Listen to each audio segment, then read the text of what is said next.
Sorry about that.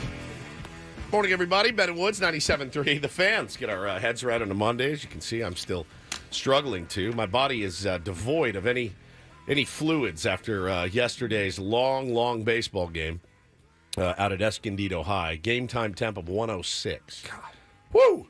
That was it was a spicy one. But yeah, I'm still I got dry throat, the whole thing. Really been trying to hydrate, but tough, and obviously a tough weekend in San Diego sports. One of those kind of turds all around. Just not a great one. We'll get into that and so much more here on Ben and Woods this Monday. I'm Woodsy. That's Paul Reindl. He's the executive producer. Good morning, Paulie. Good morning. Benjamin Higgins, your friendly neighborhood sports anchor, joins us as well. Good morning, Benjamin. Hello.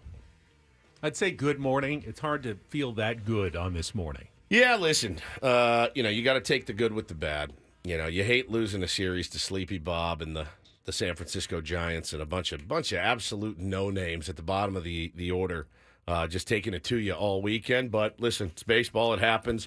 We move on. We have an off day today. It's always great. Thanks a lot. And so we'll have nothing to talk about tomorrow, except maybe some Monday Night Football. We can go headlong into that. But other than that, how was the weekend? Well, I'm the kind of person who generally, when you give me that question, I say, oh, yeah, it was fine. I try not to be someone who focuses on the negative and complaints. You are more honest, I think, in your answer. If, something's bugging you or kids were out of control, you'll honestly say, oh, it was a nightmare. It was Standard Monday. It was standard Monday. Yeah. But when I was kind of reviewing that as I was driving to work this morning, it really was just a really bad weekend. It was a bad one. Started on Friday afternoon when we had to take Reggie in. I took Reggie in. It was one of the saddest things I have ever done in my life. Let's talk about it at length. What happened?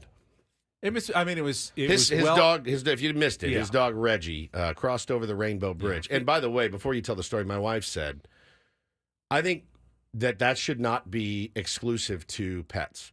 Crossing over the Rainbow Bridge, I said, that's maybe the most prolific thing you've ever said. I said, when I die, I would also like to cross over the Rainbow Bridge. Why do I feel like I'll be crossing under some other bridge that goes down? With like some trolls. That feels like Escondido High yesterday. Welcome. Oh, no. Oh, God. What's down here? Jack Harlow down here rapping? No rainbows. No rainbows here, guys. This sucks. That's Jack Harlow, and he's rapping and acting at the same time. Oh, my God. Forever? Forever. Eternity. Hey, what's up, dog? Just kill me. Kill me. So the Rainbow Bridge was crossed. It was. It's a terrible feeling. It really was one of the saddest things ever. I mean, it was the vet the and worst. her There's nothing staff worse. were great, and so we went in, and I didn't know. I've never had a pet that has made it, this long. All your pets were taken to the farm. When I was I was a kid, well, they didn't even get to the farm. I think mostly living in the country as I did growing up. They were unfortunately North County. I'm gonna the give you a victims pass. of wild animals. I'm going to as give I him a was growing pass. up on this one. Yeah, Of course. We had smaller dogs, but this one, 15 years old, Reggie had a really good life, but was falling apart at the seams at this point, and it was time. And she acknowledged the vet who we've been going to for several years, said, "Oh yeah, it's definitely the time for him." And came in, and the last couple of weeks he hasn't really been eating that much, and you could just tell. But we got in, and she said, "Well, has he been eating? Would he like some treats?" And I said, "Well, you can try." And she said, what we do is they can have chocolate, because dogs can't have chocolate normally because it wreaks havoc on their stomachs. But at this point, it doesn't matter. Does not matter. Brought out real chocolatey chocolate chip cookies and a Nice. Reese's peanut butter cup and Oh, salami slices, and he wolfed it down. He was so man, that makes happy. my heart warm, dude. So happy. And I was like, oh, this is so great that he gets to enjoy that. And the rest of the process went pretty fast, and I was It just sucks, there though. petting his head, and then I got out of there pretty quickly and Were you sobbed in my car. Did you sob in there? No. I was. It was awful. It's all they're looking at you like, all right, relax. We do this 20 times a day, but it's it's a member of your family, dude. Member of your family. It's very, very hard. It's hard to wrap your head around that. You I have to go in there and hold this little paw, and while this guy goes away. But the thing about pets is you gave him a great great life. Much better than most. So that's the thing that makes me feel always a little bit better at the end. It's tough, though. Are you getting upset right now? He's getting upset right now. Yeah. See? I mean, listen, this is my fault. I shouldn't have asked you. But no, it's a tough day. It's a very, very tough day, Benny. Sorry that you had to go through that. It's never, ever, No, ever. it was okay. It was good. Sorry, pal. It's all right. Need a moment? Just a second. Take a moment. Thanks. It's weird seeing him get emotional because he never really gets emotional. Yeah, it's only happened like Once. And now I'm emotional. And now we all cry together on a Monday. And then the weekend didn't get much better. No, with, it really didn't. Padres, Aztecs, Chargers won. They looked pretty good. That made me sad. And lost my survivor pool on week 1, and my fantasy team has by far the fewest points of anybody in our league. So It was a dump, Great weekend. Well, thanks for asking. At least your favorite football team didn't lose to Northern Illinois at home as a 4-touchdown favorite. 4. I looked at that line. I go, Aztecs come did on. get shut out 21-0 by a very mediocre Oregon State team. They did. go USD. Oh, did USD win? They did. Oh, Against look at the these Division guys. 2 team. 2-0. Fantastic. We're all Toreros fans this morning. Go 2 Toreros. and our buddy Chris and Charisma, our friends. I was going to bring them up. Is it Doherty or Doherty?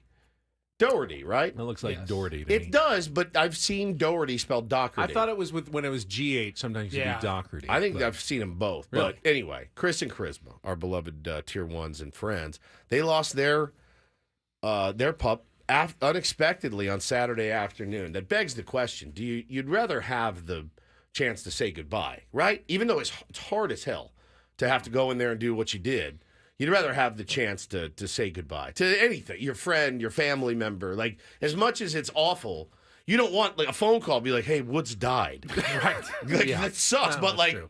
or like, hey, Woods is dying. Come by and, give him a do the show bitch or something in his ear. Charisma texted Megan on Saturday and just said, "Oh, like something's wrong. We had to take him to the vet." And like they just woke up and something was off, I guess, with their pup. It's the worst. And you take him in, and I believe they went and it was like within 15 minutes or something. They took him back to go do some work, and he didn't make That was it. And I'm No, like, it's oh, so sad. God, Sorry to you guys, Benny. Just terrible, man. Just terrible all around. And again, that's the beauty about sports is oftentimes we use sports to kind of it's weird to say, but like a good win can really boost your mood, can elevate the feelings that you have. Had the Padres finished that comeback and won it, I probably would have finished the weekend going, all right, wasn't that bad of a weekend. Yeah, it was all right. But You're like, of course they that didn't, one so. was for Yeah. Reg, Yeah. and that, you it's weird. Sports is like that. Like, if you've seen it all the time, like, oh, my dad loved the Cubs for 75 years, and when they won the World Series, it was special to people. They're like, I watched every Cubs game of my dad. Sports is special like that. When it doesn't go right, though, sports is the worst part of it. It's like it makes it so much worse. My wife says, "Cool show, guys," and then Caitlin says, "What a happy opening." Yeah, I mean, just gonna try to be honest about what happened in our lives. I will say this though, I spent a lot lot in the heat. This I weekend. can't believe you actually played a baseball game in A lot of time in middle the- of the day Well, yesterday. 1 o'clock. Not just me. My son Bo had a 12:30 soccer game on Saturday. Can I say this? And people are going to get mad at me, but I'm going to say this for real. I had more fun watching his soccer game than I have ever had watching any other soccer game ever. If pro soccer looked like that, I'd probably watch it more. Does that make sense? None of these kids flopped. These kids, they beat the S out of each other. There were handballs. There were little kids pointing at each other. That's a handball. It was electric to watch the little kids tearing ass down the field. They do the handball thing in pro soccer too. They yell, "That's They a point- handball!" okay, they probably do that. They do the pointing. It was more exciting than any Premier League game I've ever seen. Now, I'm not just saying this Lot of because goals? it's 2-1. Oh, okay. Well, actually, yes. So way more than you'll ever see in real soccer. So 3 goals, way more than you'll see in real soccer. I had such a great time watching it, and I was getting so into it too. And it wasn't just because Bo would come out for a sub, and I was getting fired up at the kids are out there. It was really fun. I had a great time, but it was 100 degrees. These kids were dying out there. So they played on Saturday. Then yesterday, he had an 8 a.m. to 10 a.m. practice for his select team. Then we had our practice for fall ball at 10:35 on the turf in Carlsbad. I mean, it was 110 on that turf, Benny. It was brutal. I kept him for an hour. Everybody hit once. We took some ground balls and said, that's it. We're banging this thing. They're not trying to kill your kids. One kid would not get off the bench because it was so hot. Wouldn't play. Didn't swing. Didn't take a grounder. He would not come off the bench. I walked over and kind of, gave him a little, hey, come on, man. I need you out there. Let's go, buddy. Come on. No, not doing it. No. Dude, please, come on. Probably the smartest kid out there. He comes out. He's like, no, I'm not doing it. No. I was like, all right, well, see you later, and just walk away. It was excruciating. And then drive to Escondido. Paulie and I had a Tier 1 game. It was murder. I mean, it was just murder. I couldn't believe how hot it actually was. But we made it through, got the dub, so that made me feel a little bit better. But other than that, man, all my sports teams lost.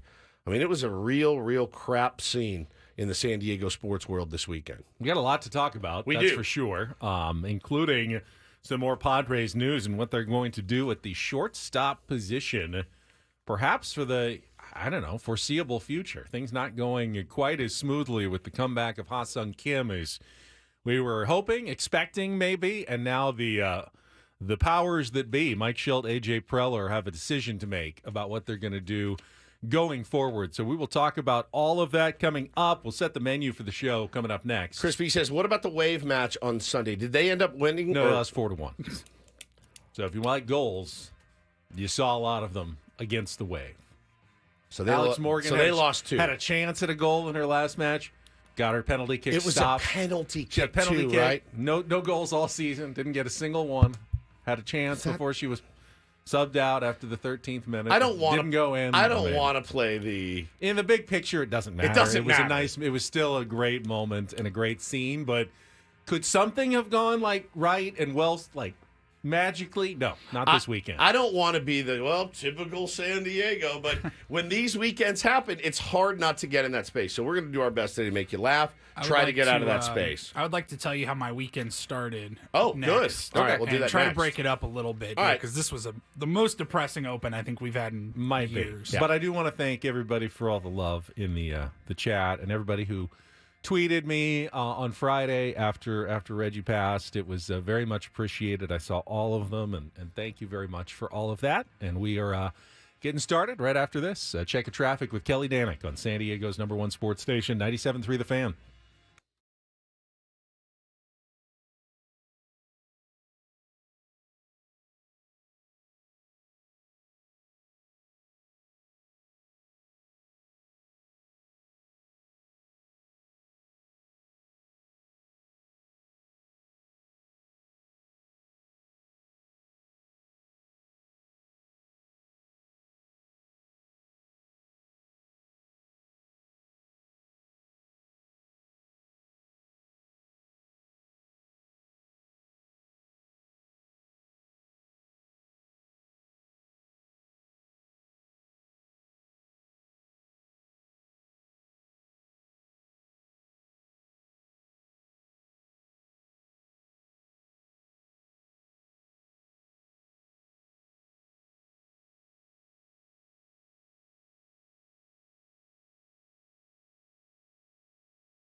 We've laughed. We've cried.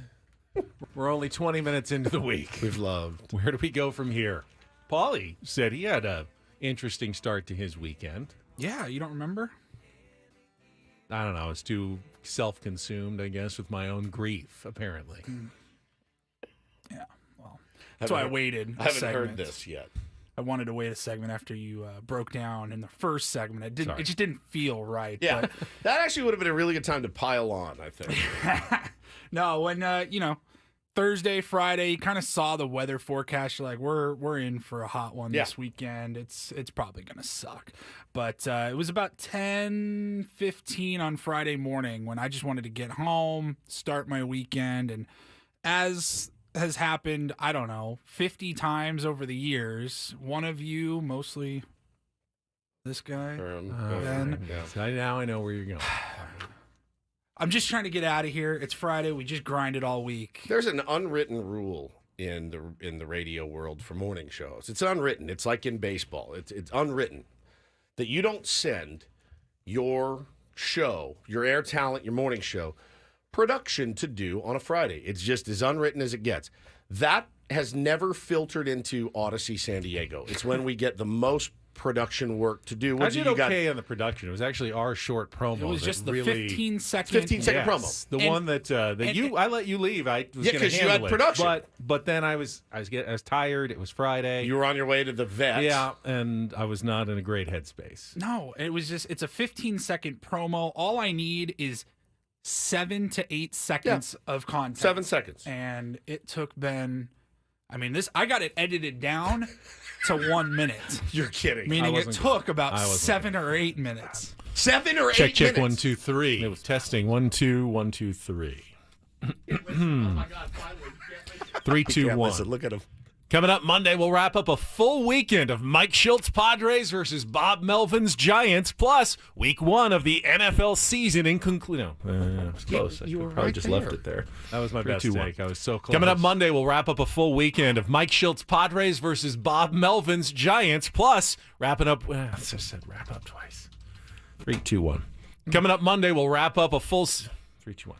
Coming up Monday, we'll wrap up a full weekend of Mike Schultz Padres versus Bob Melvin's Giants. Plus, what did you say? Plus the first full weekend of the NFL. Yeah. Coming up Monday, we'll wrap up a full weekend of Mike Schultz Padres versus Bob Melvin's Giants. Plus, the first full week of the NFL. No. Coming up Monday. He's a word away. Oh my God. I'm tired. Coming up Monday, we'll wrap up week 1 of the NFL season, plus the full weekend of Mike Schultz Padres versus Bob Melvin's Giants. I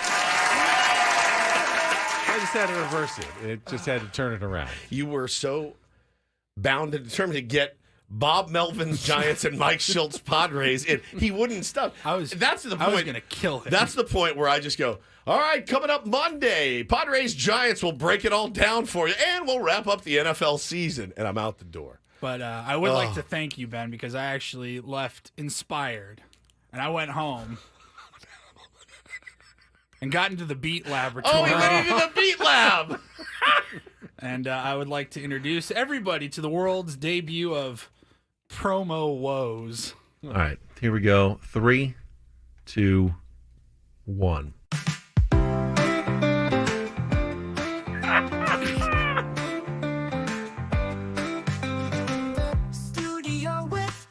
Hey, it's Ben Higgins. Make a promo again. Coming up Monday. Starts with the countdown from 3. 3, 2, 1. But it's harder than it seems to be. Paul, we're going to be here for hours. 3, 2, 1, let's go. Hey, good morning. But he's not on intro. Hey, it's Ben. Stumbles on every word. Wow. Man, this is just absurd. Oh, Ben. Oh, Ben. Hey, it's Ben. Get it right again. Dang it. Just 15 seconds long. Start over. But it's taking so long. You know what? Maybe I'm just going to write this out. Well done, Paulie. Genius. I think the prompt was a funny parody song about a radio host named Ben who, for the life of him, cannot simply record It's a 15-second it's such a great tool. I was with our friend Jason Finley from Callaway, and he said, I heard you doing those, Paulie, doing those songs, and I said, well, I've got to do a golf ball Chrome Tour presentation. I'm gonna have them write a country song for me and make it about golf balls, and they did. 100%. He said it was perfect. It was great. That's fantastic. People helping people. That's what we do here on Ben and Woods. Great that was job, fantastic, Paulie. That was Paulie. awesome. Now that was more than just AI, though. Paulie had to go. Yeah, into you the put the beat lab clips and in. Yeah, put some work into that. That was entertaining. fantastic work. All right, here's the menu for the program today. Start with our Padres wrap up, beginning with yesterday's 7-6 Grit Squad. Almost got there, lost to the San Francisco Giants. A game, honestly, I've seen good pitchers come out and have bad games. I've seen bad pitchers come out and have good games. I've seen mixed results from just about every pitcher ever. I don't know that I've ever seen a performance on any level like the one from Joe Musgrove yesterday. Yeah, same. We had it on in the dugout yesterday. I went, what just happened? What in the world just happened? What happened? Does anybody know what in the world went down at Petco Park yesterday? My only theory, he went 10 up, 10 down, and then Fernando lost the ball in the sun. My only theory was that with a runner on and having to, have a runner out on second base, maybe, they could see into the signs or they could see something that he was tipping. Because they were on everything. Just changed in his mechanics slightly with a runner on base.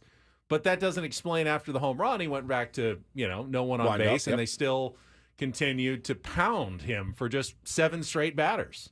But they get 7 hits in a row? I think it was 7 in a row. 7 straight hits. 7 straight hits. After he had looked as dominant, really, as any pitcher had looked all season long for 10 straight batters. No 6 hit stuff, strikeouts. Yeah. I didn't understand it. I don't think Joe did really either. I don't think the Padres did. I don't think there's anything Mike Schilt could have done about it.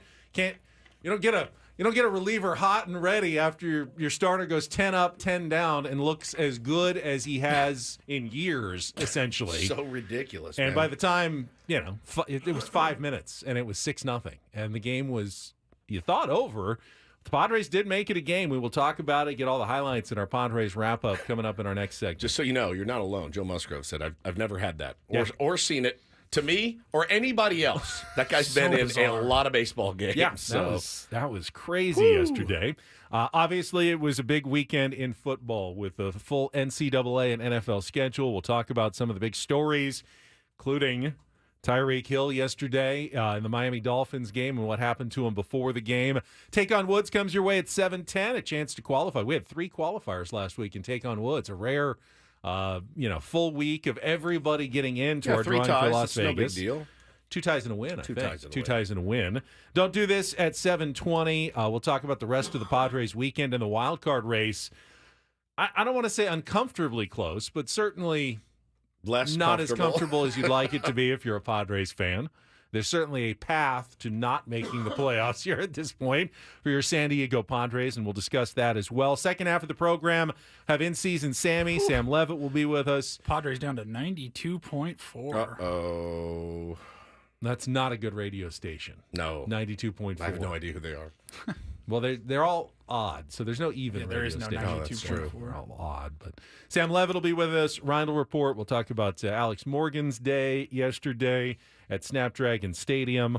Was not a good sports weekend, as we already established. If you're a San Diego sports fan, wasn't a lot to cheer about. Let's over talk the last couple of sunglasses days. next, too. I've seen some people in the chat wondering about Fernando, and I think, There's a conversation. there's a conversation to be there. had. Yeah, for sure. So we'll get to all of that. We'll start with our Padres wrap-up. It is coming up next. Thank you for joining us. It's Ben and Woods on a Monday morning on San Diego's #1 sports station, 97.3 The Fan. 3, 2, 1.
Everyone's wondering, why was Fernando Tatis Jr. not wearing sunglasses in that game yesterday? It turned out that one run was pretty important. Well, every run was important in a one-run game yesterday as the Padres lose 7-6 to the San Francisco Giants, just their second series loss since the All-Star break. That's crazy. Which is great. That's I mean, great. fantastic. 100%. It's going to happen every once in a while, for sure. It's just magnified, obviously, when you're in a playoff chase and the teams around you tend to keep winning.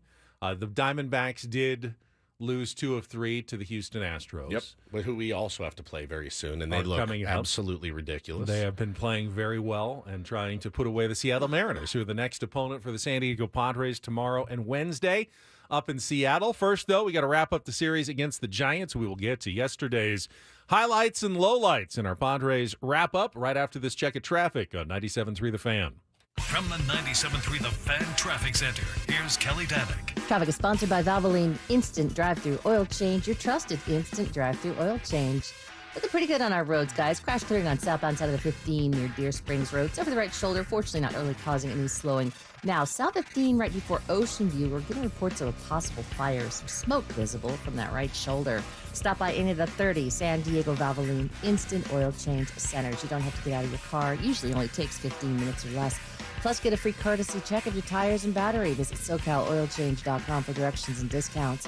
SoCalOilChange.com. I'm Kelly Danick with Ben and Woods, San Diego's #1 sports station, 97.3 The Fan. It's a shame if they lose. Oh, a shame indeed. It's a complete crap. Oh, I did not like that. Here are the lowlights from yesterday's game. Are you kidding me? Boo. It's the Padres Wrap-Up, presented by Hamul Casino. With thrilling slots and tables and all the best rewards, Hamul Casino has all the fun you're looking for. Hamul Casino, fun above all else. We'll give it 16 minutes of salt, and then we'll, get back on the bump and figure it out. It's not your fault. Matt Chapman at the plate. First pitch swinging. High fly ball to deep left field. This one is not going to be caught. It is a home run. 2-run bomb for Matt Chapman, his 23rd home run of the season, and the Giants all of a sudden have a 2-0 lead in the fourth. 1-0 swung on, driven to left field and deep. All that Jurickson Profar can do is stand there and watch as that ball lands in the second deck out in left field. And all of a sudden, the Giants have a 5-0 lead over the Padres here in the fourth. Things have changed in a hurry. Friano not able to make the play. This one swung on, again well hit. Jurickson Profar going back. He looks up. This one is gone. Back-to-back home runs for the Giants. They have a 6-0 lead on the 5th long ball of the season for Luis Matos, and this inning just continues to unravel for Joe Musgrove. 1-0 offering.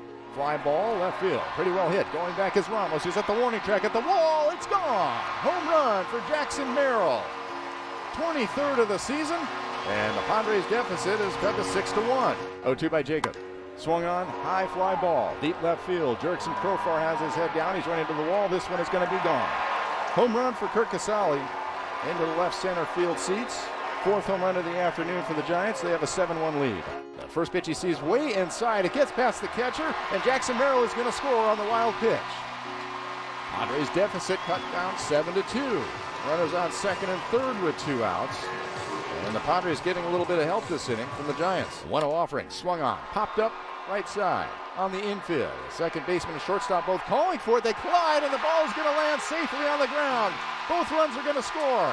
Jurickson's going to head to second base, and the Padres rally continues thanks to some help by the Giants on a pop-up that should have been caught. Bad communication. It falls. 3-2 pitch again to Xander. Swung on, high drive to deep left field. Going back for it is Ramos. He looks up. It's gone. 2-run home run for Xander Bogaerts. His 9th long ball of the season. It reaches the second deck in left field, and the Padres now trail 7-6. Right-handers 2-1 offering. Swung on, driven down the right field line and deep. Going back for it is Yastrzemski in foul territory. Reaches up and makes the catch for the final out. Jurickson gave it a ride, but Mike Yastrzemski able to run it down in foul territory right next to the wall for the final out. And the Padres are going to come up short in their come-from-behind bid. lose the final game to the Giants by a score of 7-6. They drop the series 2-1. Did you hear that? The last swing of the game yesterday, Jurickson Profar, and he kind of jumped when he hit it and reacted, and Play I it saw one more time. Right-hander's 2-1 offering. Swung on. there it is. Thought he had it. That I Thought don't know he that had it. I don't know that I've ever heard Tony do that when it wasn't at least a ringing double. Usually it's a home run. When he gives that noise, and Tony knows he's seen plenty of well-struck balls over the years. That's usually a sign something good, very good, is about to happen for the San Diego Padres. Now I was watching, and Jurickson's reaction, I jumped out of my chair like. Did he just do it again? Did he tie the game with 2 outs in the 9th, and it just kind of died? It hooked foul and died in the corner and was caught for the final out of the game. But I was excited too. So I was not the only one fooled, I guess, by that, as Tony Gwynn Jr. gave us the little and it turned out not to be. The Grit Squad comes up short in a 7-6 loss to the San Francisco Giants. Fernando Tatis Jr. was fooled on that hit to right field. The very high pop up. You know, I mean, it's a no touch double. I mean, he didn't get glove on it. I don't think, or did he? Knocked his glove off. Actually. Was that it? I thought, yeah. So he was talking about after the game. He's like, look, I can't really play in sunglasses at all. Like, I've tried it. I've tried it with them, tried it without them. He says, quote, sunglasses for me are worse than when you have the sun right on top of you because it goes way darker. I've tried everything. I've played with sunglasses without. It's way better without them. Nothing you can do at that point. Sun is unbeatable. Saw it happen in Chicago as well. Their center fielder went back for a ball, had a beat on it the whole time, and then just disappeared. You saw Jurickson Profar lose one in that weird bank of lights that he's lost several in, but usually makes the catch out in left field. That was on Friday night, I believe. That's been a net positive for the Padres because as Jurickson sometimes looks a little shaky, almost always makes the catch, whereas some opposing fielders have lost those balls in the bank of lights. Yeah, but the sun thing I actually get. I can't From really, way out in right field. You can't.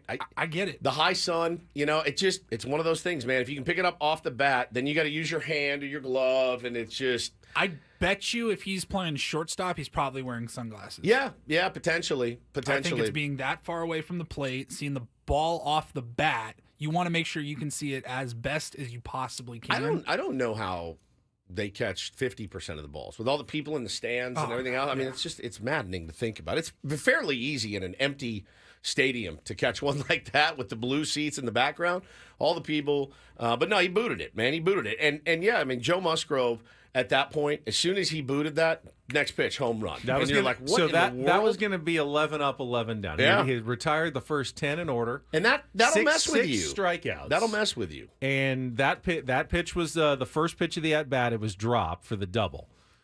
9 pitches later, it was 6-0 Giants. It's insane. Craziest thing I've ever seen, man. And like Joe said, it's the craziest thing he's ever seen, too. Never seen that happen to anybody. It is very weird. It's happened a couple times recently where the starting pitcher looks really, really dialed in. And it's happened to Cease. It's happened to Joe now. They're very, very dialed in, you know, pounding the zone. Everything's spinning. They're putting it where they want. And then all of a sudden, it goes away. Cease goes the other way sometimes. He looks like terrible. And then all of a sudden, unhittable the last 2 or 3 innings of his start. Tough, Where was this earlier in the game? Tough. But it sucked. What happened to Joe yesterday was as dramatic as I've ever seen, going from completely locked in to just can't get an out. I mean, it was not a good pitch to Matt Chapman. No. That was a fastball right down the middle. It was a clear mistake. Some of them were good pitches. I mean, he had a sweeper that was right on the outside corner that somehow was hit for a home run.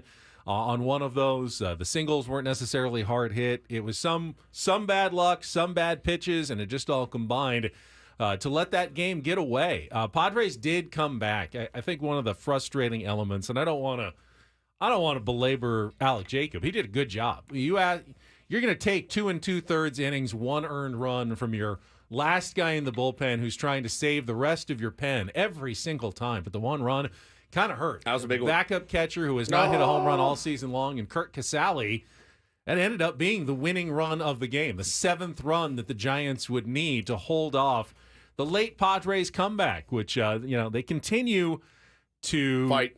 It's not just the fight. At this point, that's expected.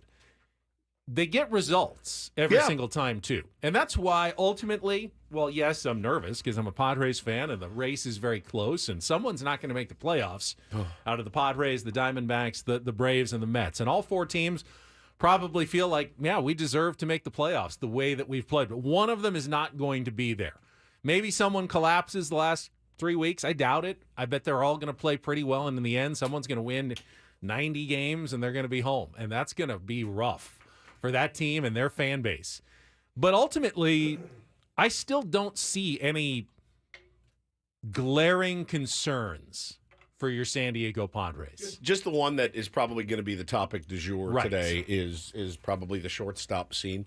I will say this. Bill makes a great point. He said, weird S starting to happen, and it started with that grand slam off Suarez. Yeah, man, you're a strike away from winning a ball game to sweep a series, and a 9-hole hitter sticks his bat out, takes a 101.9 mile an hour fastball, outer half, and knocks it out of the ballpark. And okay, that was a bit jarring.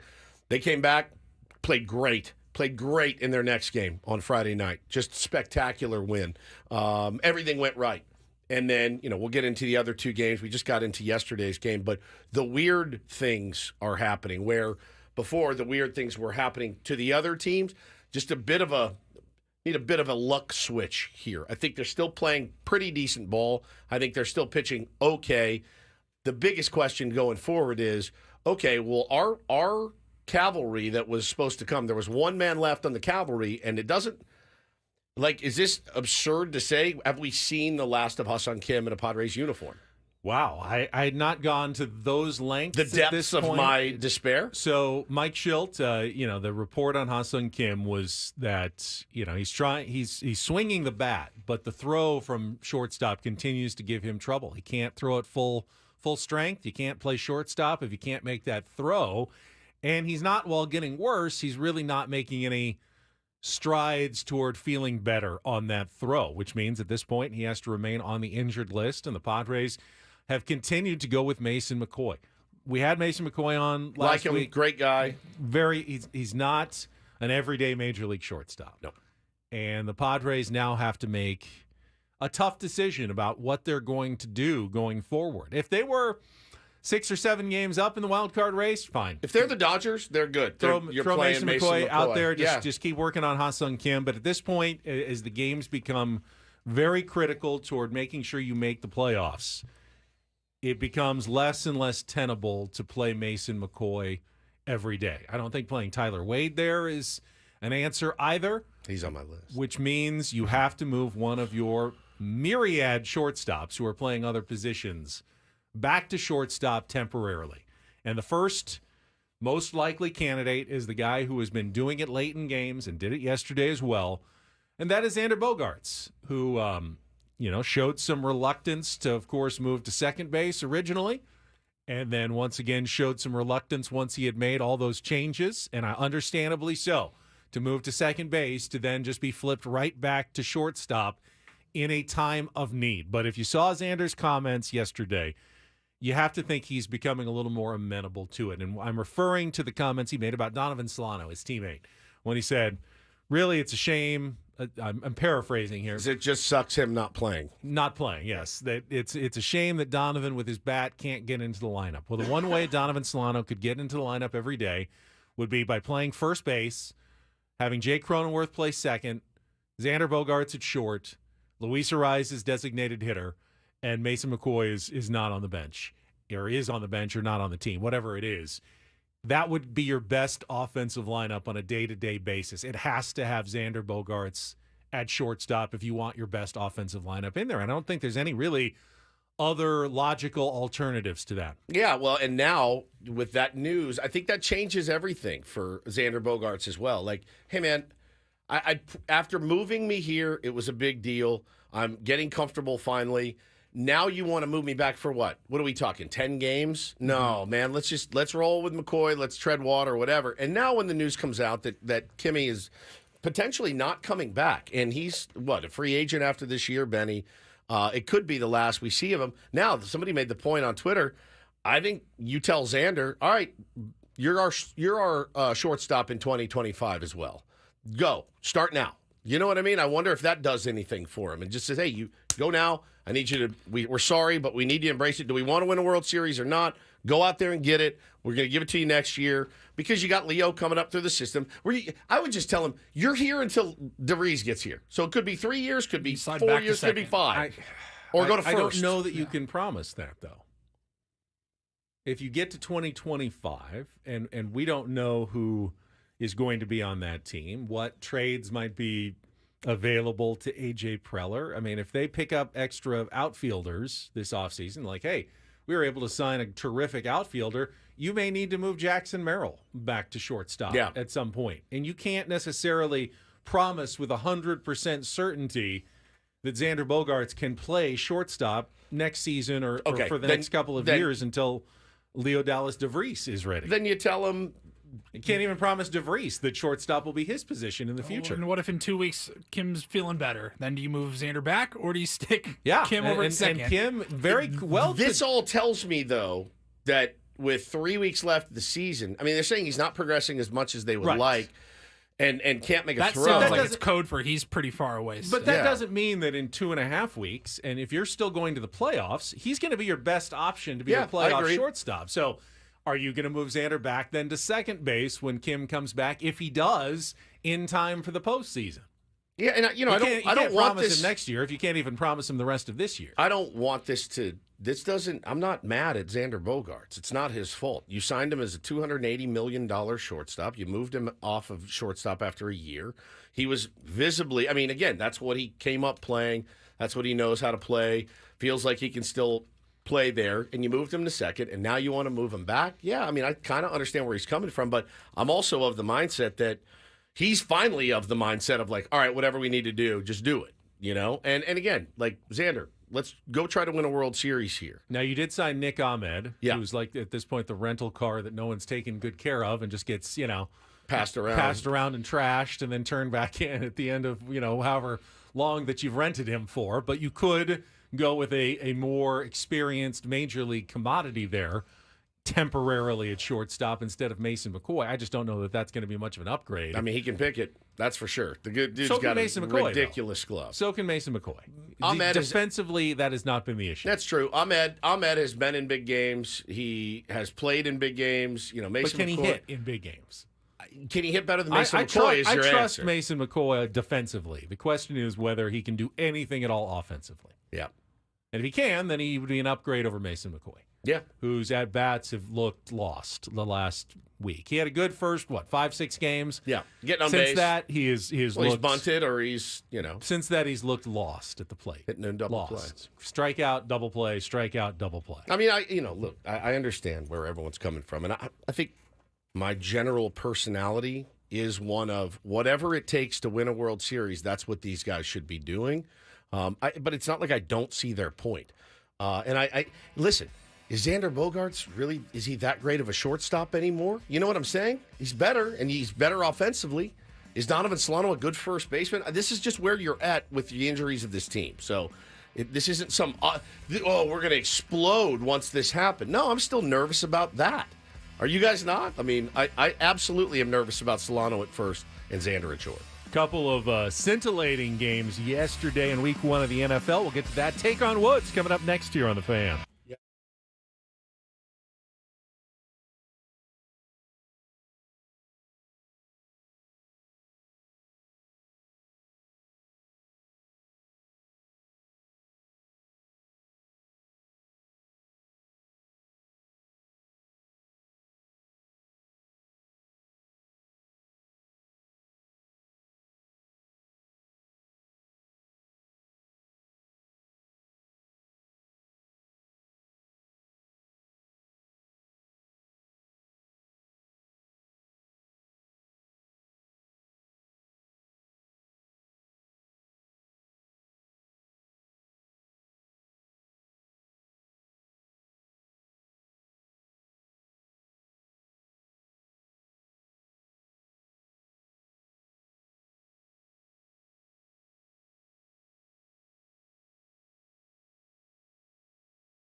Whatever magic sauce the NFL has for their product, they do come up with entertaining games. Even in week one, there's a bunch of good games yesterday, including Sunday Night Football that went to overtime. The Rams and the Lions. Who were you pulling for in that game, Woods? Lions. You were pulling for Dan love- Campbell's. I know you do. I love Dan Campbell, and you know what? Jared Goff is a guy that's really grown on me the last few years. He kind of took that trade, and everyone, kind of ranked him out a little bit for getting traded to the Lions, and he's really been a big part of their resurgence. I like them. I like what. Did you watch the Dan Campbell commercial? I Applebee's. I didn't see it, but I like. hiding your face. He takes their order. He's like, Oh, is hi, that well, him? He goes, no, you got to talk like this. Cover your mouth. Why did I think is Peyton Manning in one of those two, or is it just Dan Campbell? It's just Dan Campbell. Must be losing my mind. I just like when the Lions are on. I'm like, ooh, I want to watch. I love Ross St. Brown. I like a bunch of their players. How about David Montgomery in overtime? Beast. Absolutely. They just say, we're handing you the ball. 45 yards, including the 1-yard game-winning touchdown as the Lions pull out the Sunday night win 26-20 over the Rams. Obviously, the Friday night game, Eagles-Packers, was a pretty good one. Saquon Barkley, great debut for Philadelphia with 3 touchdowns in that game. In Brazil was one of the good ones over the weekend. Survivor pick champion right here already after week one. I had the Eagles. 1 week. Had to sweat it out. Whew.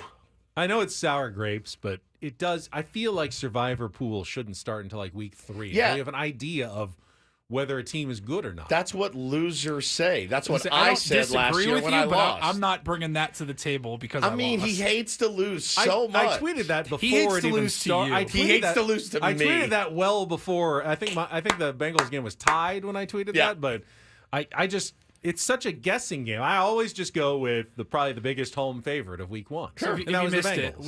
we did it last year. We brought it back this year. We did just an internal show. There's like survival five of pool. us. 5 of us. It's us 3. It's our boss Adam and our boss's boss Michael. And once the picks are locked, you still can't see who everybody else picked. Correct. Until the games have kicked off. Correct. So we knew on Friday night that Woods had picked the Eagles. Yep. His lock was in, and it lit up green, but it still had question marks for all 4 teams. Sunday morning, after kickoff, I go and look. The rest of us all picked the Bengals. Yep. We did not text each other about it. We did not know who each other was picking. We all picked the Bengals, and I go, oh, no. Like, I saw the writing on the wall. It didn't look good for the Bengals pretty much from the start. And just remember it. Next year, we'll just start it at week Start 3. week 2. Yeah, I'm fine with that. week 2. Week 2. It's a good compliment. You have at least an idea of what they got. of what teams have got. I mean, I actually, in full disclosure, I had the Bengals as well until I looked and saw that Joe Burrow had no one. T. Higgins was going to be out. Jamar Chase. I was like, he's got nobody. And Joe needs to figure it out. If Joe that wants was to be more one of of the a pick elite. against the Patriots. It I kept was. hearing from everybody how bad the Patriots were going to be. Yeah, but they got that running back, They're man. on the road. But yeah, honestly, I thought Jacoby Brissett Was didn't fine. look that bad. Yeah. Serviceable at quarterback. I missed a ton Gerard of it. Mayo with a win in his very first game. I missed a ton of it. Left the house at 7:30 a.m. Got home at 5 and was at 3 different baseball fields. So I listened to a little bit on the radio, saw some of the highlights, watched some of the Lions game last night. I did not get the full NFL experience yesterday by any stretch. Bills-Cardinals game was good. Buffalo rallies. Josh Allen, to me, still has some flaws. Sure. But, man, if you're trying to tackle him around the end zone, he's going to find a way to get in as a quarterback. I'm getting heckled in the chat. People saying, how about them fighting Irish Woods? Oh. Yeah. Listen, you notice. What did I say? You guys. You were actually, you called it before anybody else. I said it. You did. I said it. You did. It's why I did not come in here last Monday going, I go, it was an impressive win at a really tough place to play. The hype is unreal about the team, and it doesn't make a lot of sense. And the minute, it's why I never. You know when I'll beat my chest about the Irish? When they run the table and win the national championship. That's it. I won't say a word until. It's also never going to happen in my lifetime. Never. It's happened once. I got mine. I'm good. Jordan from North Carolina was like, bro, why do you quit on them so early? I go, because I'm not going to let myself get invested in this every year. I'm not. Next Saturday when the game's on, I'll be like, I'm sure we'll be at Alcatraz. You think I'm going to care about missing the Irish game now? No. I could not care less. They kill me every year. You lost to Northern Illinois, which, by the way, let's make an executive decision. I want to put their coach in do this today. Oh, We had I a love couple that. of other Yeah. ideas. Awesome. I'm watching that at the end as a Notre Dame fan, and I'm tearing up Yeah. because that was amazing and good for them. Literally good for them. I'm not a sore loser by any stretch in that with that team because, Ben, I'm watching the national. They're going to be favored in every game. Marcus Freeman, early coach of the year. These guys, they have a national championship defense. I'm going, do you know who you're talking about? They crush me every year, so I don't even get mad. Yeah, there weren't as many good college games this week as No. there were in week one. The big marquee matchup was Texas, Michigan, but the Longhorns went into the big house and Now see, outclassed the Okay. Wolverines. you want to talk about growth? I watched some of that game. You know what I didn't do? I didn't say, ha, ha, ha, ha, Michigan, ha, ha. And I hate Michigan. I was so happy to see that. But it was Texas. Texas is very good. And I did not tweet. I didn't say a word. I said, well, we are playing Northern Illinois, who's most definitely going to keep it close. If we win, it's going to be by 1. So I'm just not going to say a word. And I'm glad I didn't. But it was nice to see Michigan get smoked at home. Ends their 16-game winning streak and 23-game home winning streak, and first loss in the post-Jim Harbaugh era. I will also throw in one other game. Oh, I hope it's the one I want you to throw in. Probably not. I was going to mention one of the best games was Oregon-Boise State, which was Didn't watch that. Oregon won on a field goal late. It was the late game on Peacock on It was Saturday night. Late, wasn't it? Late Peacock. Oregon wins at 37-34. Did you watch that whole game? I did not watch the whole game. I was just watching the end. And I do think, though, Boise State, even though they lost, probably now the favorite to make the 12-team playoff out of the non-Power Yeah. 4. If they win the Mountain West, and with that as maybe their only loss, that's a pretty good resume to put together, assuming there's not going to be any like undefeated other teams, which there may not be. That was a good loss for Boise State. They've got a really good running back. That Ashton Genty had nearly 200 more yards, has over 400, I think, 50 yards in the first 2 games. They're a force to be reckoned with and could be a playoff team in college football. I thought you were going to bring up Colorado, Nebraska. I didn't watch much of it. I saw That Nebraska. I saw one of Deion's kids got hurt, Yeah. and Nebraska won fairly handily at home. And I think the Deion Sanders I think the experiment it's got to be over. It's getting close to you want to pull the plug if you're Colorado. Somebody basically said it's fine, like that he's there, but he's just an agent for Travis Hunter and Shador. That's it. He's not a coach right now. And I was like, man, I mean, a good coach would have got some offensive line. To yeah, protect. to protect him. I mean, he didn't Shador, do. I watched most of that game. Is on mute. I know we'll talk about the broadcast at some point. Oh I had my God! I had that game muted. I think I don't know. I had another game on the other TV with the volume, but like Shador was under pressure every single snap running Sure. for his life, and I'm like, dude, you have Travis Hunter probably going to win a Heisman. He's amazing. Shador could be a Heisman candidate. Like they are so good. They're both first rounders. I'm like, get somebody to protect these guys. After what I saw from Shador Sanders after the game, I was like, I don't want that guy. If I'm an NFL team, I'm like, I don't want that dude. Bailed 2 minutes left. And then first thing he says in his press conference, how many times did Raiola get hit tonight? It's like, whoa, geez, dude. Holy cow. Accountability is not his jam right now. But look, he's a kid. They're going to learn. And somebody made the point, too, that said, the head coach, as the head coach, you shouldn't be the reason that every team wants to kill your team. Does that make sense? As the head coach, you should not be the reason that everyone plays you like they're out to kill. You know, and I said, man, that is not good. That is not good. Deion is great for bringing eyeballs to a program. Did it. Has done it. He's not a bad guy. No, but there's a lot fine. more to being a great football coach, and in that sense, Deion's lacking. And by the way, quickly, we need a contestant for Take on Woods. I forgot to throw out the phone numbers, but they're wide open. We're going to play in like 1 minute. So call now, 833-288-0973.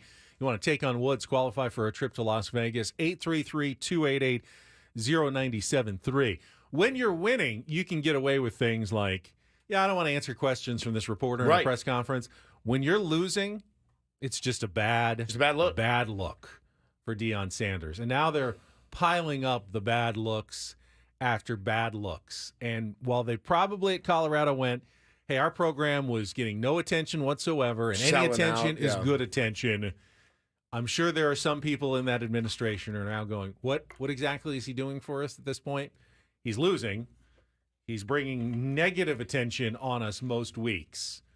and there doesn't seem to be much of a future for him or our program at this point. No progress is being made. If anything, it's backwards at this point. Well, when he decides to not recruit, essentially, that tells me something. Like you knew you needed an offensive line. If you wanted to protect your son, you knew you needed one. You needed to be out there grinding, knocking on doors. And he was like, nah, I'm not doing it. Not doing it. Yeah, their offensive line is ridiculously bad. The word I like is porous. Porous is They're a a good word. porous offensive They're line. a sieve. They're a sieve. Sieve is another great one. I like a salve as well. Doesn't apply there. No, not They really. need a salve After their sieve of of an offensive line. Yeah. All right, We ready? looks like we got some contestants. Let's do it. It's time for our first game of the week. Let's take on Woods.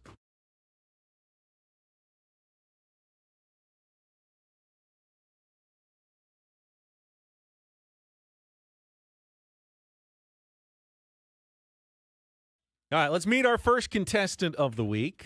I'm just going with line one. Caller, who's this? This is where you talk if you're on the phone right now. Hello. That's you. Hello. Yes. Oh, okay, yeah, that's Mario. Mario. Congratulations. Mario, what are you up to this morning? I'm just finishing up. I had a birthday party this weekend. Nice. All right. Your birthday or someone else's? Mine. All right. Happy Well, birthday. hopefully we can add to your present list by qualifying you for a trip to Las Vegas, 2 nights at the Wynn or Encore, fancy, and 2 tickets to see Awakening at the Wynn Las Vegas, dazzling audiences with soaring aerialists, bounding acrobats, and high-energy choreography. Get your tickets now at awakening.com. Take on Woods is brought to you by Valvoline Instant Oil Change. It only takes 15 minutes. You don't have to get out of your car. For directions and discounts, go to SoCalOilChange.com. That's SoCalOilChange.com. Here's how our game works. Mario, you're going to get 5 questions of musical trivia. Then Woods will get the same 5 questions. If you beat or tie him, we'll put you into the drawing for the trip to Las Vegas. And just to give you a little advantage, we'll let you pick the category and keep Woods in the dark. So here are your choices. Little Shop of Horrors, 5 song titles or musical artists beginning with the word little. At the Car Wash, different types of cars in each song title. And now our new category is called an iffy category, 5 song titles that begin with the word if. So Little Shop of Horrors, At the Car Wash, or an iffy category, Mario? At the car wash. At the Car Wash. All right, this is another category actually submitted by Tier 1 Paul. He did one another week ago. Not our Paul, but a different Paul. It's not that easy to come up with hundreds of these, so I do appreciate Paul's work on my behalf. All of today's answers are song titles that reference a type of automobile in the title. You'll have 60 seconds. If you don't know one, you can say pass. We'll come back to it if there's time left on the clock. First question is our 2-second song, Mario. Paulie's going to play you a little music. Listen carefully, then give me the title with that kind of car and the artist to score that point. Are you ready to play? Yes. All right, let's do it. 60 seconds on the clock. In the category At the Car Wash, Mario, your time begins when Paul plays the music. Good luck. Let's take on Woods. Low rider. By? War. Correct. Which Bruce Springsteen 1984 hit shares a title with the type of car top sellers of Mary Kay Cosmetics receive as a reward for their success? Oh, gosh. Pass for now. Which title track from a 1965 Beach Boys album is about a 1932 Ford Hot Rod? Pass for now. Janis Joplin goes a cappella in which song recorded just days before her death with lyrics from a poem by Michael McClure? Pass. A classic Ford figures prominently in which 1960s hit for Wilson Pickett? Pass. Go back to which Bruce Springsteen 1984 hit shares the title with the type of car top sellers of Mary Kay Cosmetics receive as a reward for their success? Pass. Which title track from a 1965 Beach Boys album is about a 1932 Ford Hot Rod? Oh, just the one. You got the 2-second song, which is good, but the rest of them you did not get. Bruce Springsteen, Pink Cadillac, Little Deuce Coupe from the Beach Boys, Mercedes-Benz from Janis Joplin, and Mustang Sally by Wilson Pickett. You got Lowrider by War. All right, one, hang on the line there, Mario. Woods, back in the studio. after his breathing exercises. 6 seconds in, 6 seconds out. That's right. Doesn't get the category. Let's reset everything. 60 seconds back on the clock. Woods, your time begins when Paul plays the music. Good luck. Let's take on Mario. Lowrider by War? Correct, which Bruce Springsteen 1984 hit shares a title with the type of car top sellers of Mary Kay Cosmetics received as a reward. Pink Cadillac. Correct, which title track from a 1965 Beach Boys album is about a 1932 Ford Hot Rod. Little Deuce Coupe? Correct, Janis Joplin goes a cappella in which song recorded just days before her death with lyrics from a poem by Michael McClure. Is it Lord, won't you buy me a Mercedes-Benz? Mercedes-Benz, correct. A classic Ford figures prominently in which 1960s hit for Wilson Pickett? A classic Ford. The T-Bird. No, good guess, though. Mustang Sally. Mustang But 4-1, Woods Thank takes you. it this week. A victory to start a new week of taking. They Woods. make- Mario, thanks for playing. Did Ford make the T-Bird? Ford Thunderbird? Yeah, Okay, I think so. Yeah, But this that was is- Mustang, Ford Mustang, Sally. All right, well done. Thank but, you, thank you, We'll thank see you, tomorrow. thank you. We'll have another opportunity to qualify. Woods, you said you had a tease for Don't Do This. So Oh. I'll turn things over to you. Delusional Dodger fan Yeah. brain rot showed up this weekend. Delusional. Has to do with us. You see this? I did. They've lost their minds. They've lost their ever-loving minds. Also, we have Colt McCoy, Ben, his audio. Oh, okay. Have you heard this? No, haven't I have heard not. this. I've been looking forward to it. That's one way to put it. You're the one that's looking forward to Colt McCoy calling a football game. Play that for you next. Holy cow, man. After a check of traffic here on 97.3 The Fan.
All right, Woods is taking the lead today in our don't and do this segment, which is fine by me. I'm going to sit here and react. Sit and react and relax. Listen, everybody that breaks into broadcasting of any kind has clips and tapes of them where they would never want them to get out. I've got them. Ben's got them. Paulie has his from his old days back at San Diego State. You were not proud of it, but you're getting your feet wet. You're learning the ropes. Now, again, I'm not embarrassed by it. No, but you're like, I'm good. I don't need to hear that. Yeah, I don't want to hear it again. I'm not embarrassed, but also I'll die if I have to hear it again. The difference is that most of us went through those growing pains on a very small scale. Yes, that's now, it. I bet a lot of people are thinking this is a Tom Brady segment. So I didn't get to hear much of Tom either. Brady. He wasn't great. But I heard he wasn't great. No, he was not. But this one, I just don't understand. Now, good quarterback at University of Texas, had a long NFL career. They decided to put Colt McCoy in to call the Nebraska-Colorado game.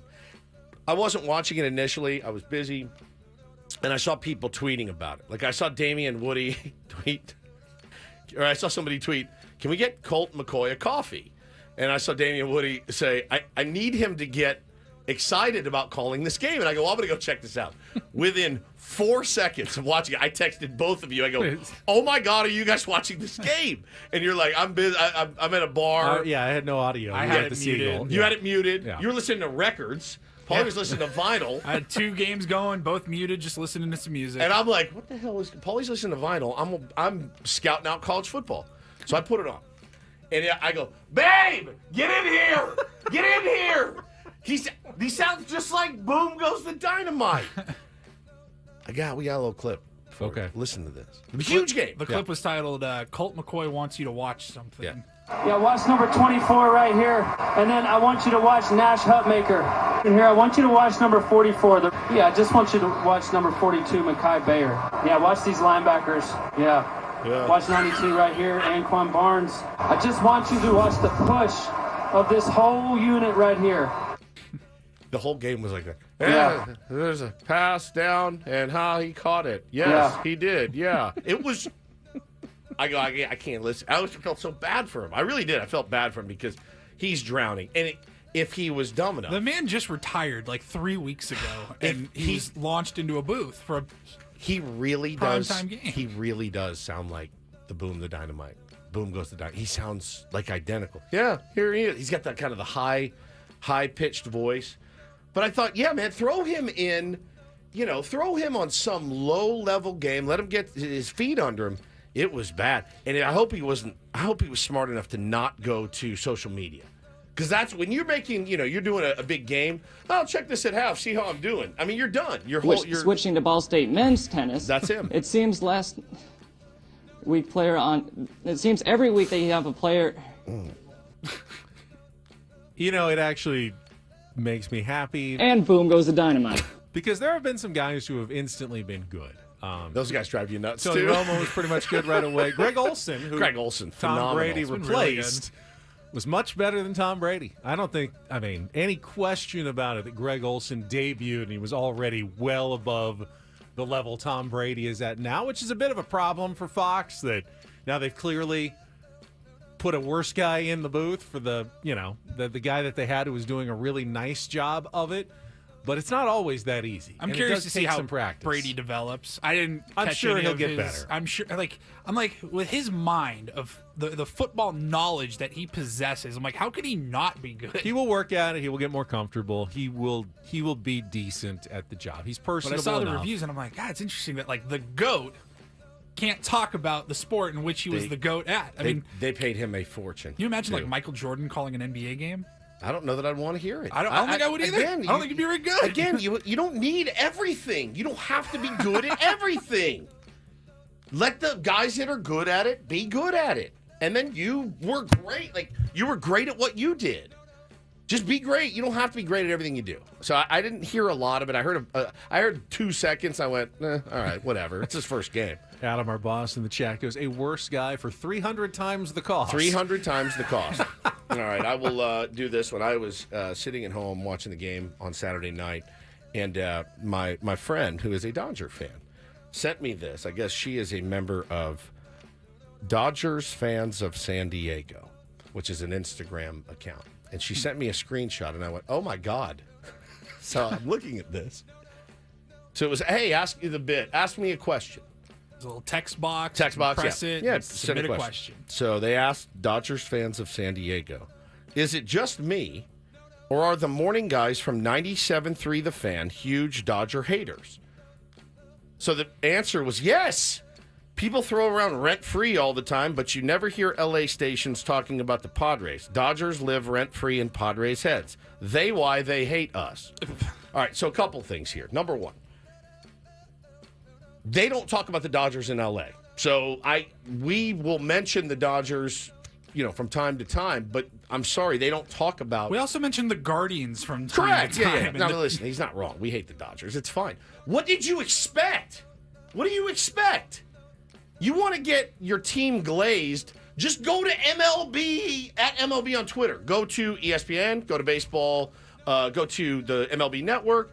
There's no shortage. Go to Ben Verlander. There's no shortage of Dodgers love. You're not getting it here. You're not going to get it here. I do not tip my cap to your team. So I it's don't. just me or the guys on 710 ESPN LA, just huge Lakers fans. Right. Like, super weird. Shocker. Like, you guys are really that surprised? And that's the brain rot I'm talking about. They really think everyone should bow down to them. And it's my number one beef with that fan base. You think you're a dynasty, and you think everybody should kiss your ass. You're not going to get it. You're not going to get it on our show. That I promise you. I mean, Mostly. Not on our show, you won't. No. But you do have a special affinity for one. Man, you do a great job. Which we're never going to get out of it. Ridiculous. Brain rot. All right, finally, a little do this, and I'll take the lead mega here. doo-doo. First of all, I was watching the Notre Dame Northern Illinois game. We talked about it earlier. Yeah, you were upset. a little giddy on your text. Well, by it was the way. fun. It was a fun upset. So at the end of the game, Was it? Northern Illinois, I mean, they go into South Bend. Crazy. They're up by 2, 16-14 late. All they need is a first down to clinch the game.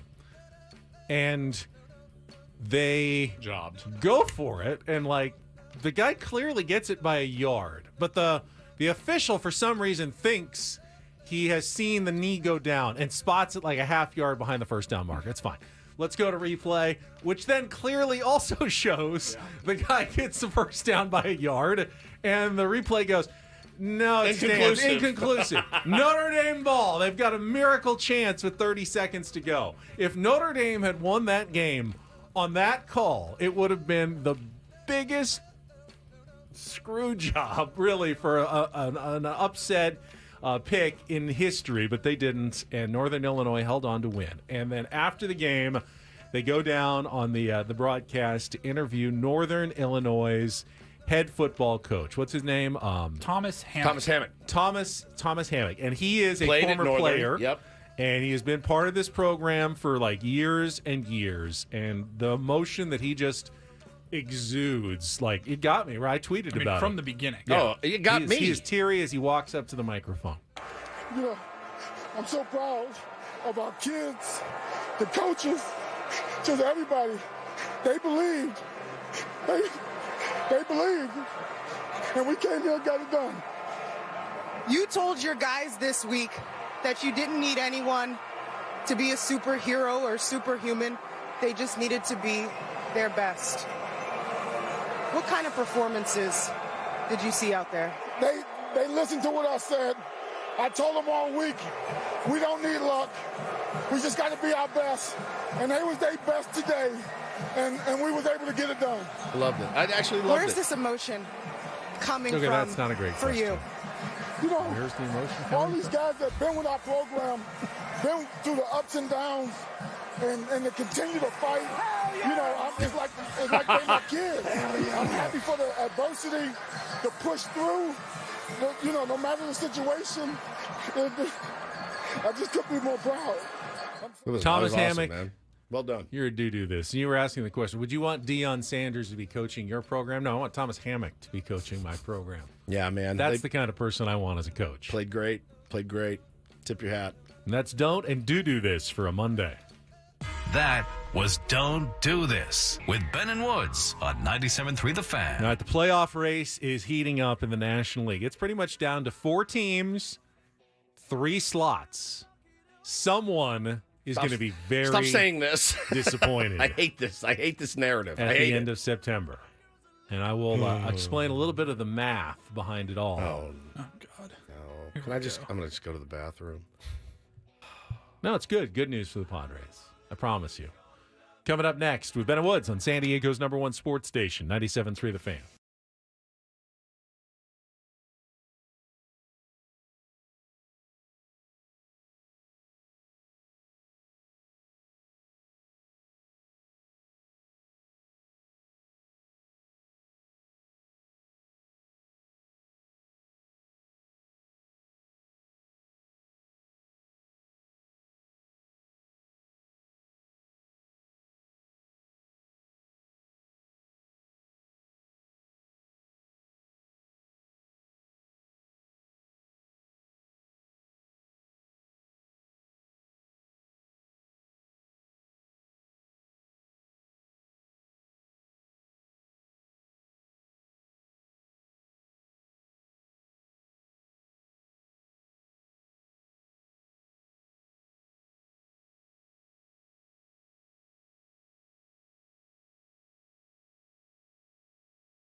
Just talking during the break, I had my first ever cold tub experience this weekend. Yeah, he sent us video, and it is spectacular. That was near the end of the 3 minutes. I thought I might get out after one. I was dying. I thought, How this cold? is miserable. It's only 49, which I know is not cold when it comes to cold tubs. It's cold. But, I mean, you think, what's ocean temp? Miserable. It's 61, or like when it's in the ocean, that feels insanely cold. Is it that warm? It's that warm, yeah. Oh, my God. Around here, at least, it is. Let me just. Right now, it's probably close to degrees. 72 right now. That's Holy the ocean. smokes, that's beautiful. You get in, and that still feels kind of cold. Yeah, like, so when you get in 49, it's... Like you still have to kind of ease yourself into the ocean at 72, but... And Woods, you were thinking of going and doing it as well today. Yeah, I tried it for recovery. I'm still trying to figure out whether it helped or not, but it certainly was very numb when I got out. Yeah. I went up to nipples. Nipple level. There are people that get in there Like and they all go the way under. through. They go in, which is like, it makes your brain. Yeah, you do. But I stayed for 3 minutes, and I got out and felt pretty good, actually. Yeah. Very relaxed afterwards. You get a little clarity in your brain as well. It just makes you get out, you're like, all right, well, you know what my wife bought me for our anniversary is coming up, which I had forgotten about on the 22nd. So I showed up. She goes, I got you one of your anniversary presents. It came early. Would you like it now? I said, yes. You've probably seen them on Instagram. It attaches to both sides of your shower, okay? And it's a tray with million little holes in it. And it goes right up under your shower head. And you fill it with ice. And it's like an ice shower. And the water runs through the ice, and it makes you freezing cold. And I go, I don't want this. And she goes, but you like to do cold tubs and stuff. I go, yeah, I like to never heard of this. submerge my body in a cold tub, but I actually never really get my head wet. Do you ever accidentally get into the shower before the Yes, water's heated up? It's horrible. I did It's it like yesterday the worst thing. on purpose. We After just the played baseball in 105-degree heat. I went home, just cold shower, and it to go from your body temperature being so hot and so drained, and then you get in a cold shower, it like shocks your system. Yeah, and it literally takes your breath. So now I have to lug ice over to the shower, put it in, then turn the shower on. Forget it, man.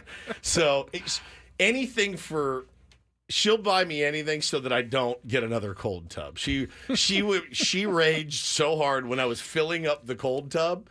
How many times are you going to do this? Are we going to be broke from our water bill? I'm like, it's supposed to be just one time. No, it grew mold and all kinds of stuff, so I had to get rid of it. I got one of those crappy plastic ones. It didn't do anything. So I'm back to the drawing board on my cold plunging bin, but I'm glad you got to experience it. It's really worthwhile. All right. According to Fangraphs, the Padres still have, despite losing a series for just the second time since the All-Star break, a 92.4% chance of making the playoffs. So why are we so concerned that things are turning south on the San Diego Padres? We'll get to that right after this check of traffic. Who's concerned? I'm just going to ask that. Are people really concerned they're not going to make the playoffs? Oh. Everybody is concerned.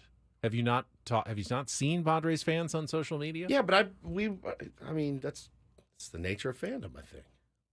Yes, but should it be? Can we not just accept? Padres are going to make the playoffs, guys. I like your confidence. I do. And I think I share it. We'll talk about it after traffic here on 97.3 The Fan. From the 97.3 The Fan Traffic Center, here's Kelly Danick. Traffic is sponsored by California Department of Transportation. Well, Cordell and Cordell Traffic Cam shows this collision involving a couple vehicles on the Via Rancho Parkway off-ramp, southbound 15. Getting reports of a possible brush fire starting up eastbound 8 near the 163, some smoke visible from the right shoulder. Eastbound Interstate 8 will close from Jackson Drive to Route 67 from 9 p.m. Friday, September 13th through 5 a.m. Monday, September 16th. Follow the detour signs on Route 125. If you're in the area, then give yourself more time to reach your destination. I'm Kelly Danick with Ben & Woods, San Diego's #1 sports station, 97.3 The Fan. Baseball coverage on 97.3 The Fan is presented by T-Mobile. Switch to T-Mobile. You can get tons of benefits and still save on every plan versus AT&T and Verizon. Use their savings calculator to find out how at T-Mobile.com/switch. So here we stand. 17 games remaining in the regular season. Padres are 81-64. They are first place in the National League wild card race. 1/2 a game ahead of the Arizona Diamondbacks, 80-64. Diamondbacks avoided getting swept by the Astros at Minute Maid Park yesterday. Pavin Smith. Did you see this? 3 home runs. 3 home runs, 8 runs batted in. 3-run homer, grand slam, solo home run in his first 3 at-bats. I went back. That's 8 RBI. Pavin Smith had 7 RBI from the end of May until yesterday. And he had 8 in his first 3 at-bats in this game yesterday. What a day. Where these guys come through, I have no idea. But the Diamondbacks actually have been struggling a little bit lately. They're 4-6 in their last 10. Padres are 5-5. The New York Mets finally lost. 9-game winning streak came to an end. Thank you, Cincinnati. Reds beat them with 2 in the 9th, 3-1. They are 78-65. They're 2 games behind the Padres and tied with the Braves for that 3rd and final wild card spot. The Braves won in extra innings, 2 in the 11th, to beat the Toronto Blue Jays 4-3 and take 2 of 3 in that interleague series. So after that, the Cubs are 5 back. So it's pretty much down to 4 teams for 3 spots. And I see the concern out there from Padres fans. And there certainly is an absolutely believable, logical way where the Padres can miss the playoffs, even with a 92.4% chance of making it. Because if they continue to play 500 ball, which they have over the last 2 weeks, essentially, they're 5-5 in their last 10 games, they will end up right around 89 to 90 wins.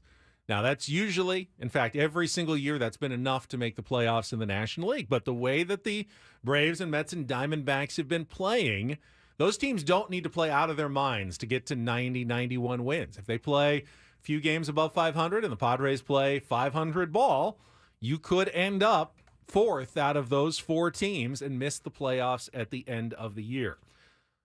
Remember, though, when there's only 4 teams involved and there's 3 playoff spots available, even if they were all tied at this moment, that would mean every team would have a 75% chance of making the playoffs. So that's the baseline here. 3 of 4 would be if you were absolutely tied, and that was it. The Padres, though, have an advantage. They've got a 2-game lead over both the Mets and the Braves. And guess what? Mets and Braves still have to play each other this year. So they can't both be completely hot the rest of the season, which means that the Padres just play decent baseball, not otherworldly baseball. Just keep winning most series. You can even drop a series here or there. Should be more than enough to get into the playoffs. Plus, they still have 3 games against the Chicago White Sox left this year, which are no guarantees, but those you'd rather have those games left than not have those games left. They also have tough games left. Astros, Dodgers, Diamondbacks. So, you're not expecting to win every single game the rest of the way. But the Padres remain in really good position. And the catbird seat. That's why Fangraphs has them where they are. They don't just sit around in a room and say, well, I don't know, I think the Padres are 92.4%. They factor in remaining schedule, strength of team, everything into that equation. And they say, play this season 100 times, Padres should make it 92.4% of the time, the rest of the way. It's a good spot to be in. Better than the other 3 teams. It's I'm not overly concerned, and I think I said last week I'll be really concerned when this team drops 3 in a row, 4 in a row. Now they're on the verge of dropping 3 in a row if they go out and lose to George Kirby tomorrow night. But I learned this. I think it was 2 years ago here on the Ben and Woods program. Remember when we said we did on our Christmas and holiday extravaganza? We did the air your grievances. Remember that? Guy called in. He's like, I love you, Woodsy, but stop telling me how to fan. I'm going to fan how I want. And I went, all right. And I filed that nugget away. And I know I can be guilty of it at times. I tried really not to. Your experience is your experience. I'm going to tell you from my perspective. This team has earned my trust. They've done nothing to lose my trust. I have seen a remarkable effort from this team all year long. I also know the ins and outs of how a baseball season works. And while I didn't say it, it was early back in April, May, and June. It was early. I didn't want that message out there because that message was really pervasive the year before. And it was like, we'll catch up. We'll get there. I wanted to have a sense of urgency, and I wanted the guys to. And they have. Boy, have they ever. They've had remarkable comebacks. They've taken care of business. They've beaten good teams. They've played their asses off. They've had injuries. They've overcome them. They, in the dog days, right after the All-Star break, Benny, they went on a monstrous run. They've earned my trust. I trust them. That's what I'm telling you. That's how I feel. Even in the games that they've lost, they've recently, still fought, man. They've been right there. I mean, they had a 3-0 lead in one game, and they gave up a grand slam to lose it in the ninth. I was there. They It battled sucked. back yesterday. They nearly pulled off the win. Even the one they lost on Saturday, which wasn't one of their better games, it took a weird 2-home run day from a number 9 hitter. That kid, by the way, has got 5 home runs and like 19 at bats. He's Yes. like one of their He's been hot. uprising. Yeah, he's been He's hot. not going to be batting 9 for them forever, right? So he's one of their up and comers, I guess. Good player. But again, the Kurt Casale one probably hurt the worst yesterday. That was the one that shouldn't happen, but can't really fault Alec Jacob there. Guys out there grinding. He's now your new long relief man, inexplicably, but he is. Guys have stepped up all year. Guys have earned my trust. I trust them. I believe in them. I'm going to continue to believe in them. And I also believe in them for when things get to the postseason. When the Padres have to win a game and they're putting their best bullpen forward and their best lineup forward in every single game, I still believe they're going to be very hard to beat under those circumstances. Now, they're not going to win every single game. It's baseball. But they've put together what we said on the roundtable last week, a team that doesn't have any glaring weaknesses and has a lot of strengths at this point. The biggest weakness right now is the injury at shortstop and what they're going to do. We talked about that. They may address that by tomorrow in Seattle with some changes in a lineup. But for the most part, the pitching rotation is in a good spot. The bullpen is in a really good spot. And you can be concerned about the pitching rotation, certainly. And you can be concerned about, not getting a ton of length, the weird things that have happened with Dylan Cease, his start a couple starts ago where he comes out and walks 2 guys and they end up scoring and they got him off the hook that game. You can be concerned about his start on Saturday. You can be concerned about Joe Musgrove's weird, whatever that was yesterday. Sure, I think it's okay. But there's also enough positives in there that should get you to kind of even it out. None of the pitchers, including Cease, are showing signs of velocity dipping or all of a sudden their pitches just aren't sharp. They've thrown some down the middle that have been hit. That's baseball. That's going to happen. But there are no obvious signs of giving ground. There's no obvious signs that they've run out of gas and there's nothing left in the tank for the end of the season. Michael King looks great.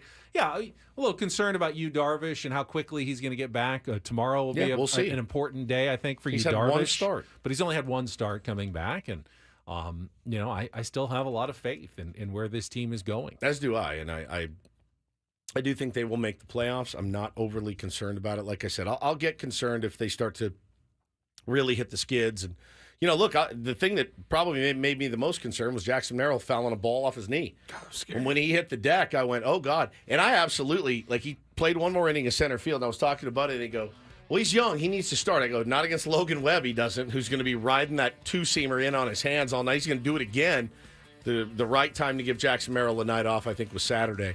But, yeah, we will still get into that game and more as well. All right, coming up in our 8 o'clock hour, we'll talk with our friend in-season Sammy Levitt's going to be with us. We got concert tickets to give away. Don't go anywhere. More Ben and Woods coming up on San Diego's #1 sports station, 97.3 The Fan.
All right, we're halfway home on a Monday. Ben and Woods 97.3 The Fan. Thanks so much for being here. Really appreciate you. And yeah, it's been bit of a doomer day, but I'm kind of used to it on Mondays. They rarely ever win on a Sunday, so this is kind of old hat for us. I'm Woodsy. That's Paul Reindl, the executive producer. Benjamin Higgins, your friendly neighborhood sports anchor, joins us as well. And our buddy Fritz in the chat said, the more you tell me not to worry, the more I worry. I'm not telling you not to worry. I'm telling you I'm not worried. You feel free to do what you want. This is America. You can feel any way you want. Ben, there's a big doomer in the chat, Ben, and he gets very upset at us and me, and he wanted to blow this team up back in June, and I said the other day, I'm sure glad they didn't blow it up, And we were just talking, 81 wins is exactly what I had them penciled in at. So if they lose every game for the rest of the season, I will have been dead on in my prediction. 19-game losing streak to end the year. The That'd two be they just 21. lost. Yeah. Oh, and yeah, 17 more. Yeah. The rest of the way. So, yeah, I mean, I guess feasibly it could happen. There was a while we thought 81 might sneak in the National League. Yeah. I don't think it will anymore. We talked about that on the roundtable last week. It's not. I mean, the AL West certainly has picked up their game, and the NL West has picked up their game, and guys, teams have been playing really well. But again, you're in a good position to where you're not begging for, like today. Like you're not in a position where you're like, oh God, I hope the Marlins can go out and beat Paul Skeens today. You know what I mean? You're not in that position. We have to. Pittsburgh's ahead of us. No, we're not there yet. So let's just keep grinding. Try to stay positive. I know it's hard. But man, such a long season. Again, they've earned my trust immensely this season. So that's my personal philosophy is they've shown me enough to know that this team has some really special qualities about it. By the way, the teams you are cheering for today, the Blue Jays, who host the Mets tonight, the Reds, who visit the Braves, coming off their win over the Mets yesterday. And if you want to cheer for the Cubs, they're in L.A. to take on the Dodgers, although with a 6-game lead now. Dodgers are cruising. Dodgers are pretty much set to win the NL West at this point. That would take an epic collapse for them not to win the division with a 6-game lead. Even with the 3 games the Padres have head-to-head, you're asking a lot to catch up 6 in 17 games. Yeah, over for that sure. Stretch. For sure. It's probably out of reach at this point, so don't worry about The it. D-backs are off today. They will open a series against the Texas Rangers tomorrow, who have been decidedly mediocre in the defense of their World Series title, but are getting DeGrom and Scherzer back this week. So, who knows how they'll look, but Verlander didn't exactly look great against the Diamondbacks yesterday for the Astros. Yeah, he got shelled. The other thing that gives me a little bit of hope is I think about last season, and I think about what the Texas Rangers did and how they essentially limped into the playoffs. Just limped into. And look what happened. Point. I mean, they limped into it. And there was a time, I would say if you went and pulled audio from this week's date in Ben and Woods history, there was some segment of us going, I thought Bochy had these guys ready to go. I thought that was infallible. These guys were going to make a run. Well, remember, the Padres swept them right before the trade deadline, and things started going south the rest of the way for the Texas Rangers. And they lost out right at the end. They were going to win the division. They lost that, had to go to the wild card series. Yeah, dude. They were right for a quick 2 games and done in the playoffs after everything we had seen in the regular season. I mean, their bullpen was imploding on the daily, and it was just like, oh my God, they are going to choke this thing away. And well, I mean, we all know what happened. So if you want to lean on past, examples, there's a pretty good one. So I'm not overly concerned at all. And in fact, I'm still very hopeful. And again, there no moral victories, man. Results-based business. I don't like to lose at all. I don't like to lose by 1 run. I don't like to lose by 10. I hated losing that game yesterday. Hated it. But I was like, oh, hell yeah, man. Way to make it at least exciting. And that's what's gotten me fired up. Friday morning, I was feeling like this team should make the playoffs. They should win their first round. Quite frankly, this is a team that should probably be in the NLCS. Yeah, man. This is how they have been playing for most of the season, certainly in the second half. That doesn't change losing 2 out of 3 to the Giants. It just doesn't I change hated for it. me. I didn't like it either, but I didn't like, I don't like the losing. season's not over. I don't like losing to an inferior team, but you get your opportunity to rectify all of that when you go to San Francisco this weekend. And I thought I thought, man, they got Logan Webb figured out early, and then you let him settle in, and he's a good pitcher, and he did what he needed to do. So it was a rough weekend. The last two games, certainly. Friday night's game, I thought was really, really special. Let me tell you what a jinx. So the jinx is reversed. So I went to the game on Thursday, as you know, right. Went down and saw the most brutal loss of the season, one strike away. We had tickets for Saturday, and Hannah goes, "What do you want to do?" And now I had been downtown. I went downtown Thursday for the game, went downtown Friday, jumped on the DSG's podcast. With them, we went bowling as a family. We had a great, great night. She goes, "You really want to come down here for the third night in a row?" I go, "Sell them. Sell the tickets. I'm a jinx anyway. I'm not going." Well, they lost. So I think the jinx is reversed. So I can go back to games. Good. Yeah. That's good. So that's good. But I did sell the tickets. It was not my fault. There are only 2 series left at home Yeah. all season long. Yep. So I will say, and we haven't brought it up yet, but obviously the Padres know that there is a fight for the playoffs going on. And you can tell because they announced the starting pitchers for the next 2 days against the Seattle Mariners, and they are not remaining in their normal rotation. Yu Darvish will go as expected tomorrow, but instead of Martin Perez, whose turn it would be on Wednesday, they're going to throw Michael King in that game on Wednesday. Instead of giving him another day off, which would be an extra week because there's days off on Monday and Thursday, and they could wait to pitch him on Friday again, go another full week between starts, they're going to go ahead and pitch him on 4 days rest and throw him on Wednesday to potentially get him an extra start at the end of the season if they need it. Now, they've been very careful with Michael King. He's already over his career high in innings pitched, and they've given him some extra opportunities for rest. But he continues to throw well. He threw really, really well on Friday, looked fantastic, and I think to me this is a sign that the Padres are taking some of the shackles off Michael King and going, okay, this is it, buddy. Rest of the way now. Let's roll. We're going to be rolling with you pretty much every 5th day because you've been one of our strongest pitchers, and we need you on the mound at this point. You've been strong. We trust that you can stay strong, and we're going to be leaning on you now in September and hopefully the postseason. So they like what they have in Michael King, and it's time for Michael King to go at this point, and he will start on Wednesday in the second game of that series in Seattle rather than wait until Friday. Yeah, that tells me there's a bit of a sense of urgency there as well. I agree. So I like that, being aggressive.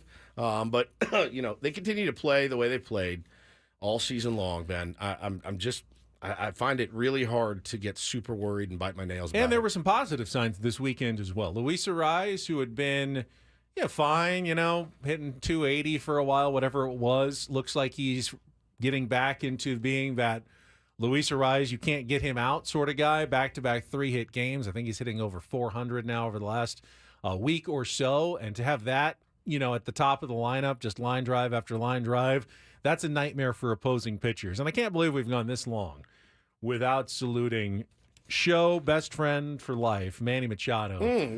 Tying Nate Colbert for the all-time Padres home run lead with his 2 home run game on Friday night, 162 and 163. Manny gets there, a record that has stood every day of my lifetime. 1974 was when Nate Colbert hit his 163rd home run. And, I was born. That was the record. It has been the record every day. And now Manny shares it. And the next time he hits a home run, he will set a new Padres all-time home run record. I also saw that home run that tied the record. How did Jesse phrase it? It was also his one. It was the same. He had hit 163 with the one more Padres home run than he had with the Orioles. Right. Yeah. He had 162 with the Orioles, and now he has more with the Padres. Yep. And he'll be remembered at the end of his career as more of a Padre now than an Oriole. Yeah, I think that's fair to say. Yeah. Like Dave Winfield, while he's in the Padres Hall of Fame and in the Hall of Fame as a Padre, I think most people around baseball remember him as a Yankee, not as a Padre. Yeah, Manny's a Padre. But Manny, I think, in the long run, will be remembered as a Padre who got his start in Baltimore. Correct. No one will remember him with the Dodgers. No one. I've already forgotten. I did too. So congratulations to Manny Machado. So weird. He was there for, 4 months? Yeah, it's wild. And by the way, his numbers at the end of the season are once again going to look very Manny Machado-like, despite the 2-month slow start to begin the year. Manny Machado is now sitting at, how many home runs does he have? 25, 24? Let's get the full stats for Manny Machado this year. 25, 275, 25 home runs, pretty 90 good. runs batted in, Weird. 795 OPS with a 2-month opening slump in which his OPS was around 600 for the first 2 months of the year. He's going to end up, probably 280, 27, This is 28, Manny 30 Machado. home runs, 100 runs batted in. All-star type numbers for Manny Machado at the end. One of the game's most consistent players. I mean, just bar none. Yet every single year, Every year, we everyone, have to go through the he blows bubbles. what happened to Manny. Like, Hey, all ace of right. the year. Sorry, I'm sorry he blows bubbles. Sorry he's casual. Sorry he just doesn't let the game speed He up. didn't Really. sprint on that ground ball to second base in April. He's just always consistent. Had He an just- infield single yesterday, didn't he? Yeah. He Always knows, there. He knows when he needs to run hard and when it's probably pointless. Yep. So, congratulations to winning, Manny Machado. losing the battle sometimes to win the war. That's it. I agree. Which is something I don't do. I just always fight every battle. So I just never win the war. But I try to fight every battle very hard. Doesn't work for me. I think it's a bit of an uncomfortable conversation, but I do want to talk about the Tyreek Hill situation just a little bit. I know it's a big story probably everywhere else. What happened? I mean, what happened? We don't know for sure That's the exactly thing. what What are happened. we talking about until we have all the facts? But I think in general, well, let me talk. You know what I want to talk about? The reaction already to the Tyreek Hill situation. Because everyone's kind of jumping one side or the other, and we don't really know what happened here. But I want to talk about it, and it was the big story in the NFL yesterday. We have Sammy Levitt coming up at the bottom of the hour, so we'll do that when we come back and talk a little bit about the Tyreek Hill day and what happened yesterday in the National Football League. Lots to get to still. Don't go away. More Ben and Woods coming up after traffic here on 97.3 The Fan.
Been a lot of reaction to the Tyreek Hill incident yesterday outside Hard Rock Stadium.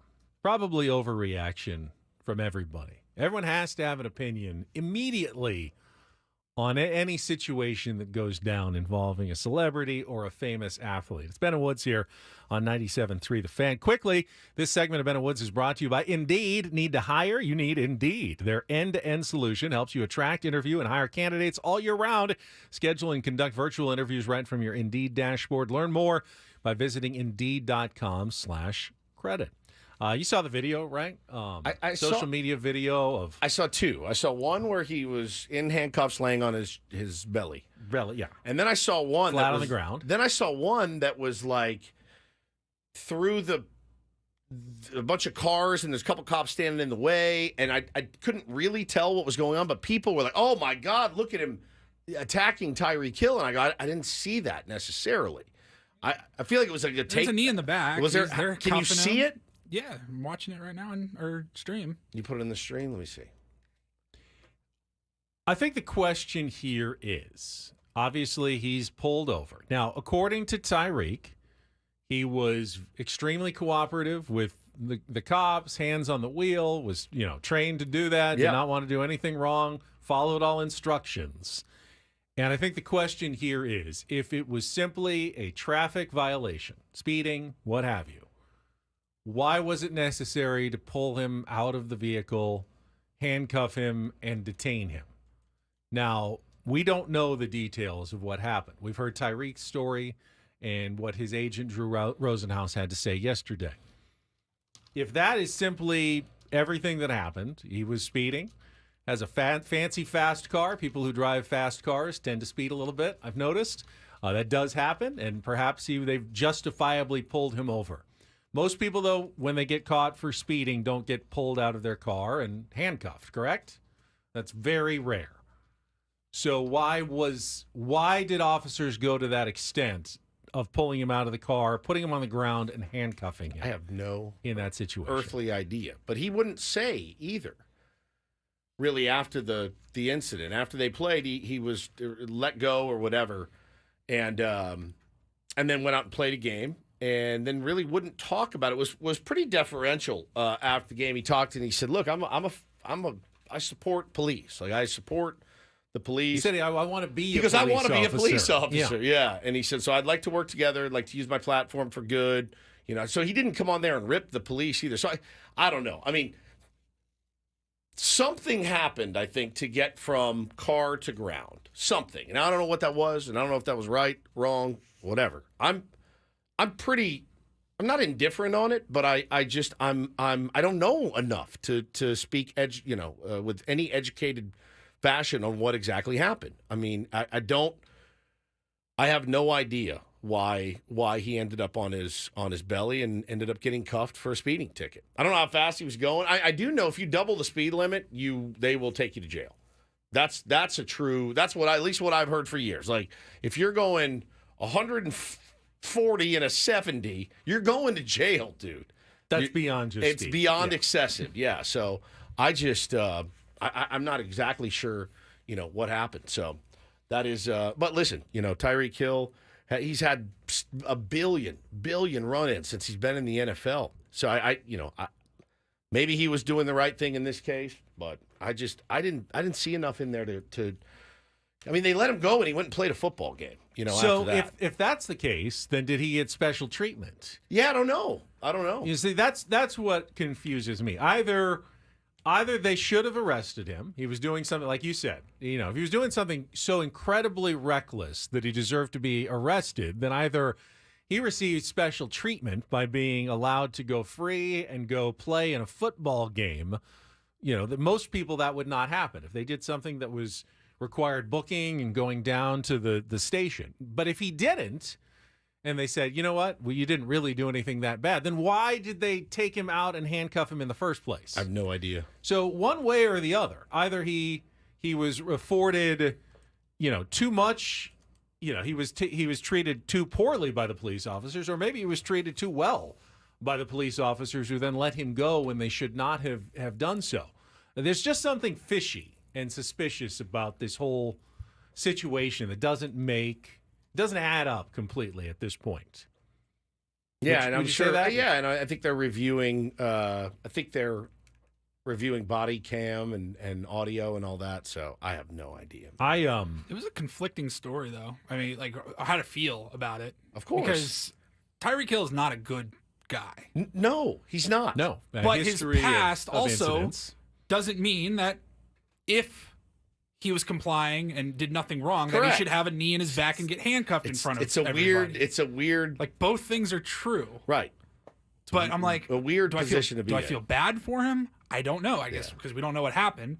If he was innocently just speeding a few, 10 miles an hour over, and Yeah, then there'd be no reason. Joe to pull him over. Schmo just gets a ticket and they're on their way, and he has to have 6 cops around him and getting handcuffed in front of all these fans. That's unfair and that's not right. But it's also like it's hard for me to just automatically give Tyreek Hill the victim card, I guess. I know because of his past. It was. I mean, his past is it's not just. It's horrific. I don't envy the job of police officers. They are absolute heroes for what they do and what they risk every single day. But to me, what that risk is that you have to treat everybody. Yeah, you have to. You can't treat everybody as though they are a threat. I think you have to, though, don't no, you? No. I think that's what makes them hero. If you treat everybody as though they're, Then a, threat, you're not a hero anymore. But you got to be on your. You got to be. Yeah, on your you've got to be toes. aware, Yeah. but you have to give everybody the benefit of the doubt. That's what makes you a hero. That you treat everybody fairly under the law, and that you are not just because of the color of someone's skin or just because they're a big guy. Paulie told the story when he got put in handcuffs just sitting behind Woodstock Pizza because the officer involved, who was a female, was very small and just felt like, for my safety, I want to handcuff you and put you in the back of the car. Well, to me, that's not fair treatment for everybody. If you're a police officer, what makes you a hero is that you have to follow the law and you have to treat everybody with respect equally under the law. And that includes Tyreek Hill being pulled over, a guy maybe driving too fast, but you can't really treat anybody differently. That's what makes you're given a great deal of responsibility. What's the Superman line? With great power comes great responsibility. You have the power to do things the rest of us can't do. Carry weapons, drive really fast with your sirens on to protect the public. But with that power also comes an extreme rescibility not to abuse that power. Yeah, but and I don't know that they did in this case. But if they do, they will be held accountable. But I think sometimes they are, and I think sometimes they're not, and that's the issue that I think most people worry about. And I found it. I have never had a bad experience with a police officer. I've had tons of good ones. Well, They're really easy for you to say. Well, I know, man. but I still. Jesus Christ. This morning I'm driving to work, and when there was an officer that pulled up right next to me in a police, on a motorcycle, and I still get nervous. Why do I get nervous when a police officer pulls up next to me? Is that just human nature? Is that yes? Okay, now imagine being a black man, right, and having a cop pull up at 5 a.m. while you're just going to work, right? Yeah, a little different.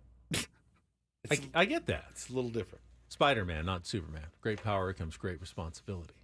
I got that right. But anyway, I mean, I have utmost respect for those heroes that I couldn't do it. I know that I couldn't. I get do nervous too when I get pulled over.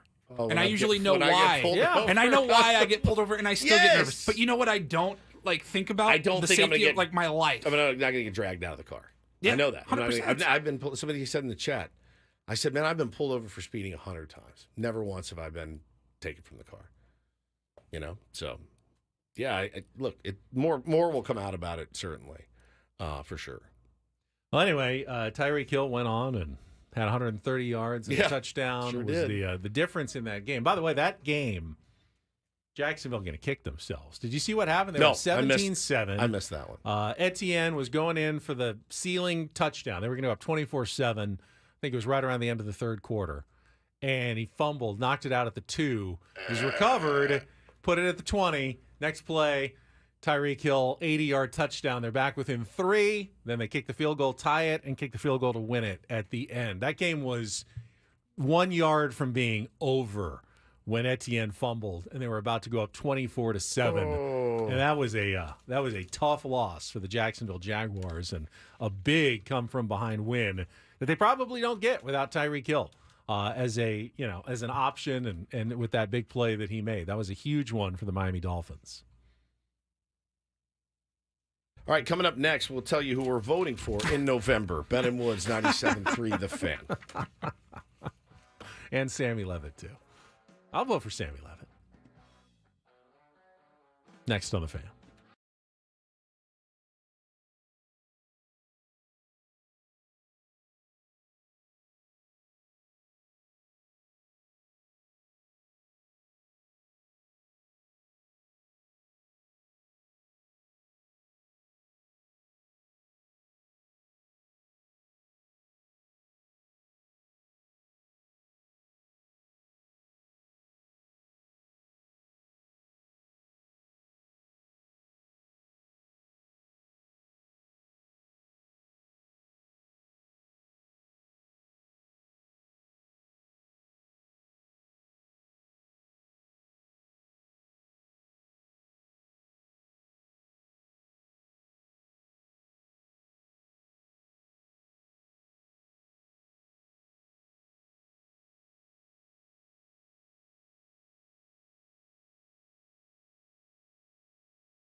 Spending all that time talking about the Tyreek Hill situation when we could have been and really should have been talking about the man walking around in a thong at Petco Park with a walker. I wonder if Sammy Levitt saw him. That's what I was going to ask Sammy Levitt. Did you happen to catch this guy? He is in a full-on...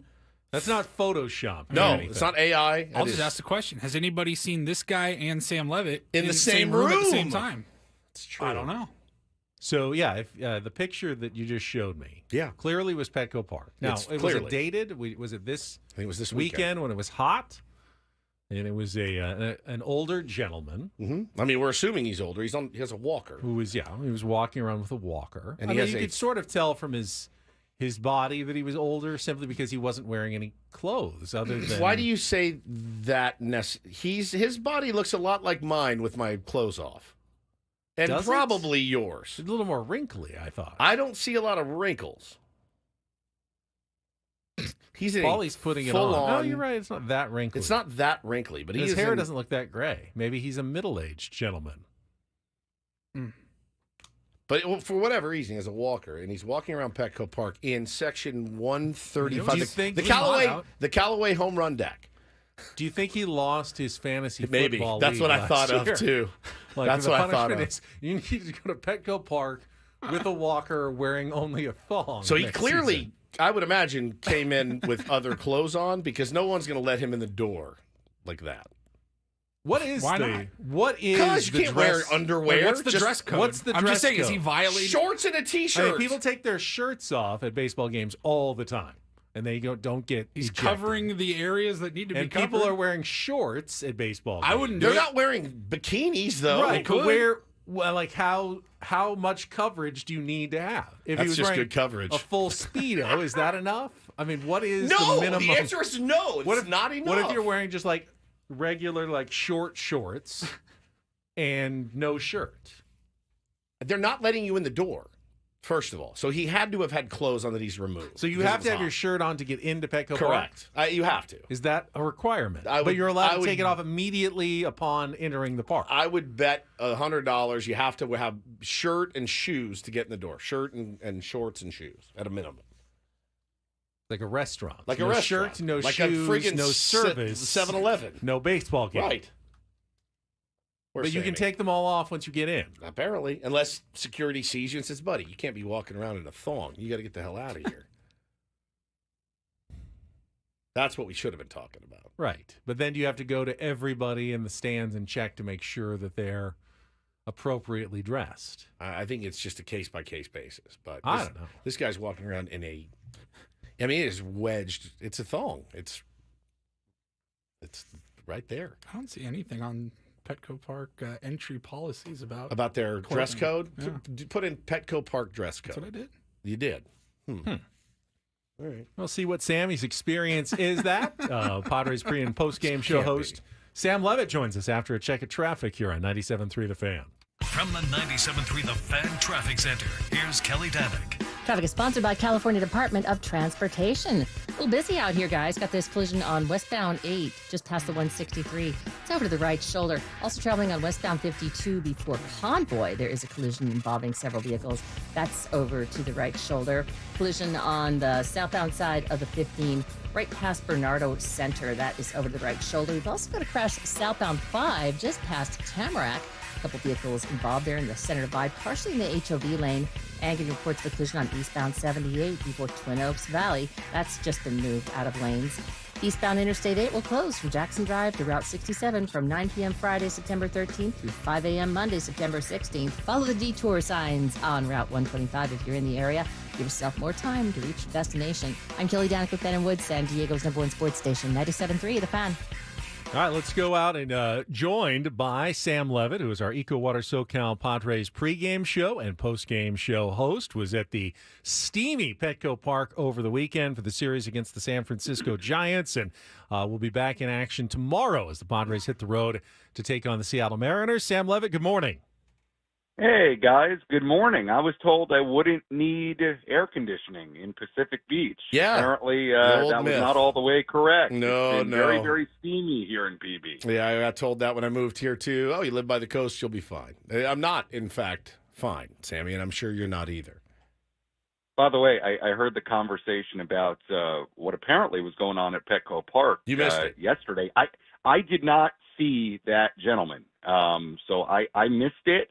I did see a couple of people, with their shirt off, I guess working on their tan at the ball game. But, it is interesting as somebody who, didn't grow up here but has now lived here for, 2.5 years or so. I don't know. Does San Diego, is no shirt, no shoes, no service? Does that actually exist here? Because I'll tell you, you walk around PB on a day like this, you'll see a lot of, people running, shirts off and shoes off, and, you never know what you're going to see. So I feel like the rules are different here, maybe. Well, and I've got the code of conduct here. The San Diego Padres and its contracted service partners are committed to ensuring a safe, comfortable, and enjoyable ballpark experience for all guests. Team members will be proactive to ensure the following. The progress of the game or event is not disrupted by guests' actions or by unauthorized persons accessing the playing field or restricted areas. Inappropriate or indecent clothing does not detract from the guest experience. So that's to security. Security needs to be on the lookout. You can't walk around in a thong at Petco Park. I thought sounds subjective. It does, and it shouldn't be. I think that is. He didn't look like he was trying to be disruptive. Looks like he was waiting in line to go to the bathroom. It just looked like he might have been really, really hot. You have to be so hot to strip down to your thong at a baseball game. At a baseball game. True. If you're listening, sir, 833-288-0973. I'd like to talk to you.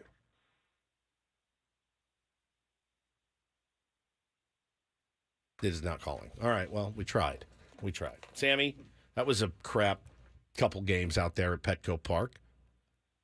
Yeah, it was a weird couple of days, right? I mean, yesterday Joe is cruising. I mean, Joe looks so good the first 10 batters. He's 10 up, 10 down. He struck out 6 through 3 innings and a third, and then the fly ball that gets lost in the sun, and it just totally changed. And he ends up giving up 7 consecutive hits, including that sun ball to right field. So that was weird. And then you had, obviously, the number 9 hitter for the Giants on Saturday hitting 2 home runs and essentially bringing in all 6 runs the Giants scored. Of course, you had on Thursday against the Tigers, Suarez giving up the grand slam.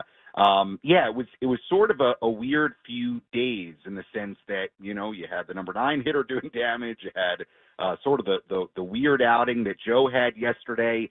I suppose that the positive, the silver lining from, I would say both games Saturday and Sunday against the Giants was this. I mean, you sort of saw the same team, right? I mean, nothing led you to believe that the Padres are in some sort of malaise because you saw them come back and get really close to winning that game yesterday. And, who knows if McRae doesn't hit the second home run on Saturday and Tatis leads off with a double in the bottom half of the 9th inning, maybe the Padres tie and win that game. So it was a weird and I think frustrating few days. And when you look at it and you consider that, they won the first 2 games of the homestand and then only won one of, the final 4 games of the homestand. Frustrating. And when you're playing teams that are hovering around 500 and things are as close as they are. But I did think the silver lining the last couple of days was, they did show the same sort of stuff that we've seen for a while and almost came back to win. But look, when you're playing from behind as much as, they seemingly are sometimes, you're not always going to be able to climb the mountain. And unfortunately, the last couple of days they weren't. Sammy, can you tell us what you were hearing about Ha-Sung Kim yesterday and what you think the Padres are going to do now at shortstop going forward? Yeah, I mean, it obviously wasn't a great update on Kim yesterday, and it doesn't sound like he's particularly close to returning or that, the throws on Saturday went great as he was trying to, work it out and test things out and throw across the diamond. I mean, from what Mike Schilt said yesterday, that doesn't seem like he's particularly close. Now, I know you guys talked about it earlier. I don't know the extent of, how long it will be. Is it something that he's going to be back from in still a couple of weeks and there's that possibility, or are we looking at something even longer than that? It didn't seem like when he first went out that it would be all that long, but, we're going on whatever it is now, a few weeks. And then obviously it leads us directly into the conversation about Xander Bogaerts and I think yesterday, certainly when you saw Bogarts move over to shortstop in the 6th inning after they have Solano pinch hit for McCoy early in the 5th, I think you start thinking that way, and then you hear what Xander has to say after the game about, getting Solano in the lineup, and I think you could tell maybe a bit of a more understanding Xander Bogaerts, probably on 2 fronts, that Kim's going to be out for a bit longer at least, and this is not something that's going to get resolved quickly with Kim, and also the fact that they are just a better lineup day to day with Solano and or Peralta in there, and there is a necessity right now to get those guys in the lineup. I thought you guys made a good point earlier. If the Padres were 6 games up on a playoff spot, maybe it's a different conversation. Maybe you can have a Mason McCoy go out there, play really good defense, even if you're not getting a ton with his bat. But that's not the situation. Everybody's within 2 games of one another, and this thing is a long way from over. The Padres got to keep winning games and getting their best lineup out there day in, day out, and I think pretty clearly that's with Xander at shortstop, and obviously he's the most logical candidate to go over there if somebody needs to play there now for an extended stretch. Mike Schultz said it yesterday that when he went over there in the 6th inning, it was easing Bogey back into the possibility of that, and you sort of heard that from Bogaerts. I thought at least more of an understanding. I get it from Xander's perspective. He did what they wanted him to do in spring training, go over to second base. To his credit, he's turned himself into what I think is a really good defensive second baseman. I got the trepidation of moving back there if it was going to be just a short-term solution with Kim out, but it doesn't appear to be, something that is necessarily short-term.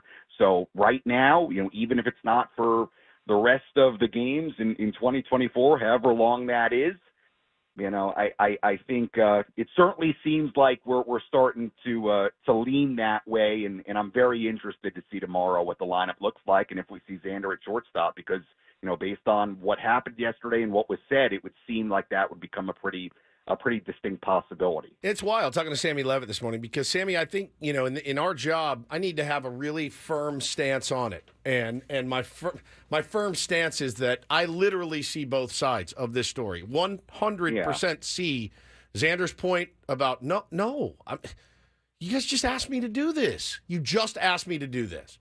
And now you want me back? So I get that point. But I also see the other side of, hey, man, we got 17 games to go. Doesn't look like Kimmy's coming back. We need you, and we pay you a ton. And what I don't want to happen to Xander is him be vilified. He did what they asked him to do. My question is also like, there's no guarantee. I know how much Mike Schultz values defense. I know he does. Yeah. He talks about it all the time.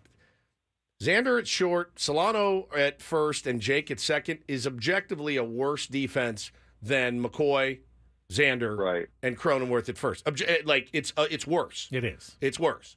So is there the potential for this to be a part-time thing? And if you're Xander Bogaerts, you're like, oh my God, am I really going to be moving over there in the 6th every game? It makes it hard to prepare. So I think they backed themselves into a little bit of a corner here. Yeah, I mean, look, obviously Arise can also play first base too. Look, it would seem though, to your point, like as long as Kim is out, unless you value the defense, more than the offense with McCoy there, it would seem like Xander would have to play over there almost every day, right? I mean, what are your other options? So, look, I'm with you. I think it's very easy for people to look at it and say, just move. Hey, hey, just move. It's for the best of the team. Look, things are not as simple as that. And to Xander's credit, look, he did what they asked him to do, and I understood it when it looked like Kim was only going to be out for maybe, let's say, the 10 days of the IL stint. And by the way, they had a little bit more of a cushion in the wild card race, not a ton more, but a little bit more, I think, at that time, if I go back and look at what the standings were, or it at least felt like that. I understood it of, hey, we can deal with McCoy at shortstop. Whatever he gives you offensively is great. We think he can play there defensively. Look, I understood it at the time, but look, I think we're all starting to see it, us and Xander, and it sounded like the Padres yesterday from what Mike Schultz said, that, yeah, I mean, long term here, maybe even the rest of the year, depending on the status of Kim, we'll see, it seems like something that probably has to happen for your lineup day in, day out. And look, I get it, from Xander's perspective initially. I do. I know it's easy for people to look at it and say, hey, just do whatever your team needs. These things aren't as, always straightforward as that. And, look, I don't know how he would feel about going back and forth between short and second, but we'll see, right? I mean, I think we're going to find out the answer probably in the next few days if we see Xander start, playing at shortstop, in a starting lineup. So we're going to find out here pretty soon, I think. Sammy, have a good couple of days. Enjoy the rest of the day off. And then Mariners tomorrow. That's a 6:40 start, 5:40 Eco Water SoCal pregame show tomorrow. Yu Darvish on the mound. And who's tomorrow for the I wrote it down Kirby. here. George Kirby tomorrow for the Kirby Mariners. And then Wu. Brian Wu against Michael King, who's moving up a spot in the rotation to pitch on Wednesday in that 2-game series. We will hear from you tomorrow.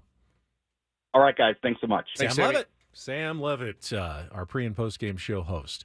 The one guy we haven't really mentioned in the show today, I think briefly brought it up, but Jackson Merrill took that foul ball off the knee on Friday.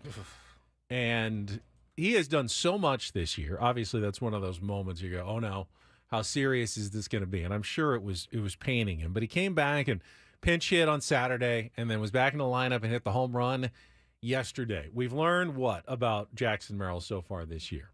He is adaptable, moved positions, learned it quickly. But he likes to try shortstop. Confident. He is energetic. Has he ever played shortstop before? And now, he is remarkably talented, great bat-to-ball skill. He has a power element to his game. He's speedy. We have now learned he is also tough. Tough. He's got toughness as well. I mean, he has been the whole package for the San Diego Padres this season. Hi, this is Jackson Merrill. Hi, Jackson. 21 years old. 21. Love you. Team leader. Every hurdle that has been placed in his way, he's not only cleared the hurdle, room to spare. I mean, the guy is flying down his rookie season. All right, we'll come back. Paulie's got a Rindle report. Emotional moment last night at Snapdragon Stadium. He'll have more on that when we return on San Diego's #1 sports station, 97.3 The Fan.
Got this tweet yesterday from Tier 1 Jane. Said, I bet it really made Bob Melvin feel good, making life miserable for the organization that kicked him to the curb. I thought for a second, I don't know that Bob Melvin has any reason to harbor any animosity toward the Padres organization. You're a sweet kid, man. You're a real sweet kid. I don't agree with that at You're all. a real sweetheart.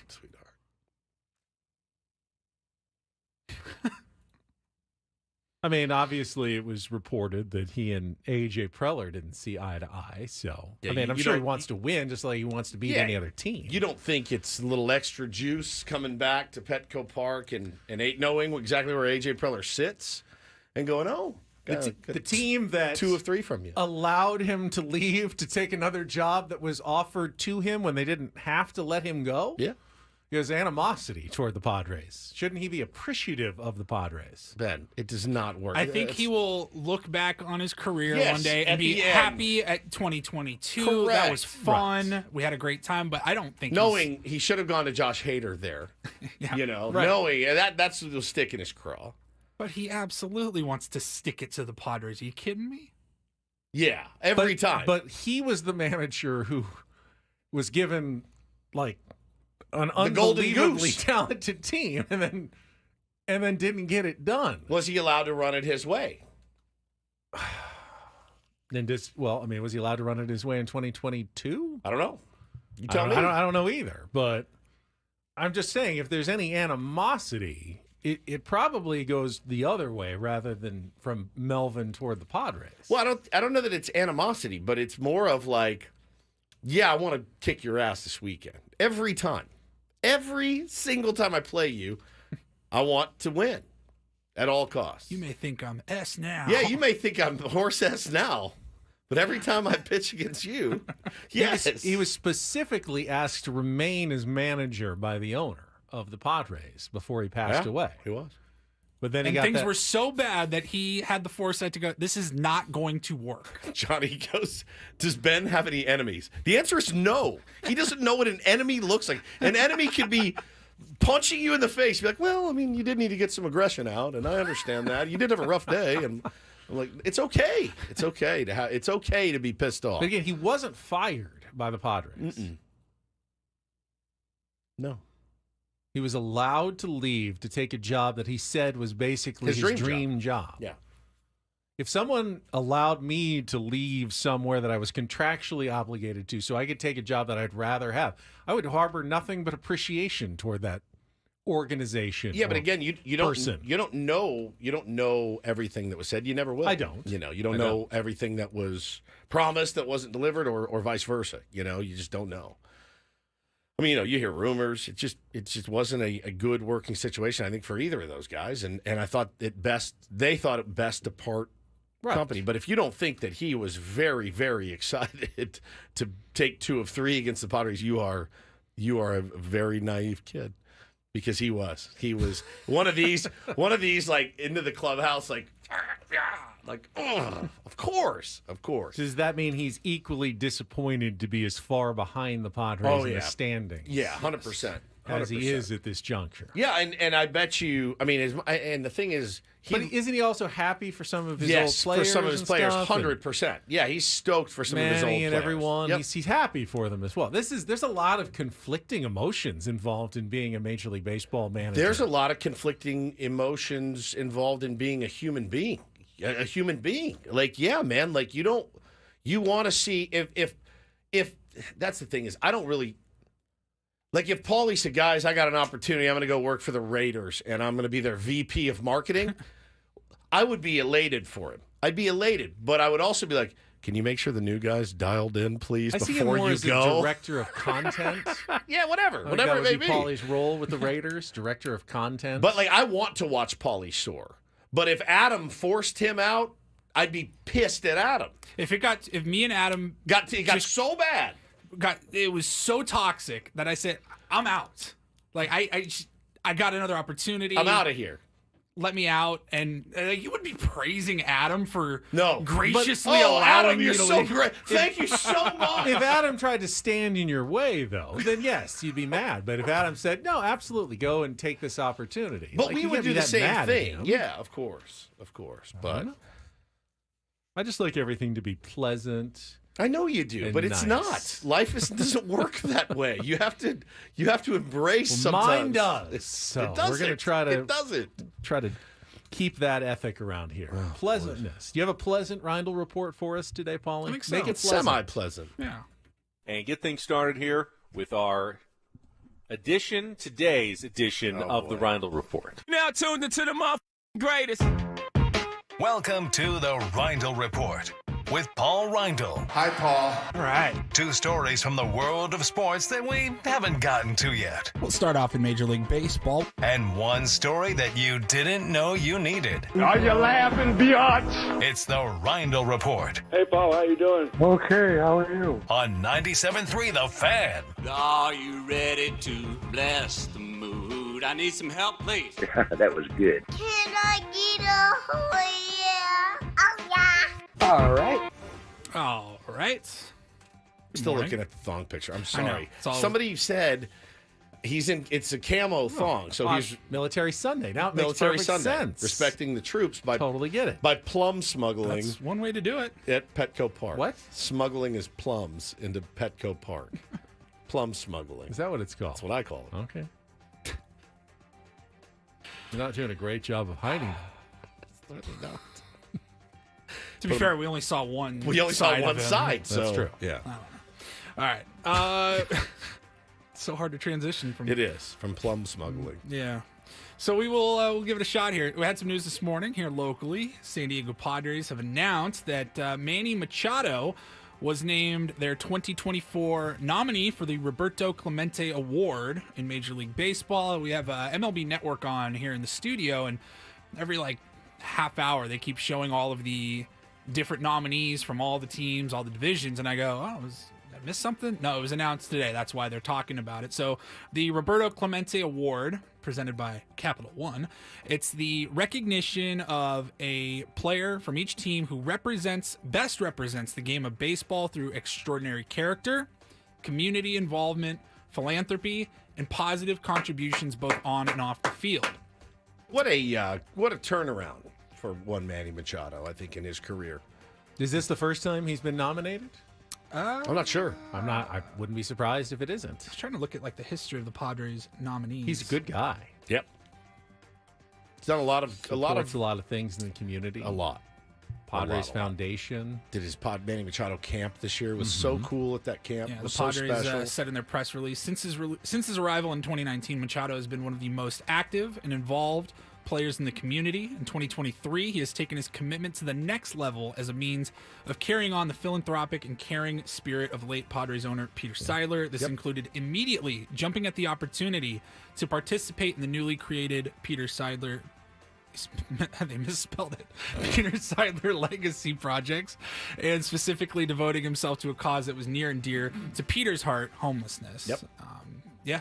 Look, that's our guy. Now, I saw that Jackson Merrill was nominated for the Heart and Hustle Award. No brainer. Heart and hustle. No brainer. Oh yeah. He could win the whole thing. Yeah, he could. As could Manny win the Roberto Clemente Award. You can go Wouldn't be online and surprised. vote for Manny Machado to win. Oh, can you? They will pick one winner out of all 30 teams. Every team nominates somebody. It will be announced. You have until September 29th to vote. MLBtogether.com/ It's not just Clemente fan Award. vote's a small part of it. I'd imagine that there's other factors that go into it. It's not simply a popularity Yeah, it contest. says the winner of the fan vote will count as one vote among those cast by the Blue Ribbon panel. Right. It could be a tiebreaker. Can't hurt to vote. Nope, can't hurt to vote. All right. Emotional scene yesterday at Snapdragon Stadium. We talked about it last week. The pretty surprising announcement, I guess. Nobody was expecting it when it happened, I think on, was that Wednesday or Thursday? Thursday morning. Alex Morgan hanging him up, retiring. She announced that Sunday would be her last game. I saw that it was all over the CBS Sports Network last night. It was 5 everywhere. p.m. They showed it on CBS Sports Network, on ESPN2, on Paramount Plus, on KUSI. It was the first time a women's soccer game had actually been simulcast on multiple networks at the same time. It's awesome. Yeah, I said it last week. I'm going to regret that, didn't go down to wave practices and cover the team a little bit more, knowing that one of the greatest ever is right here, 2 miles away from where our radio station is. Never had it on the show. It's a bummer, but I did see she gave a very touching speech yesterday after the game, and I wanted to play a little bit for you guys right here. You push me to be my best self every day. You push me to be the best soccer player, to be the best mom, to be the best person I can be. Just showing up every day, supporting me, encouraging me, challenging me, criticizing me at times. I just thank you so much. I know people have come here with 3 days notice from Alaska, Massachusetts, can't even say that, Colorado, Florida, honestly, all around the country, and just thank you.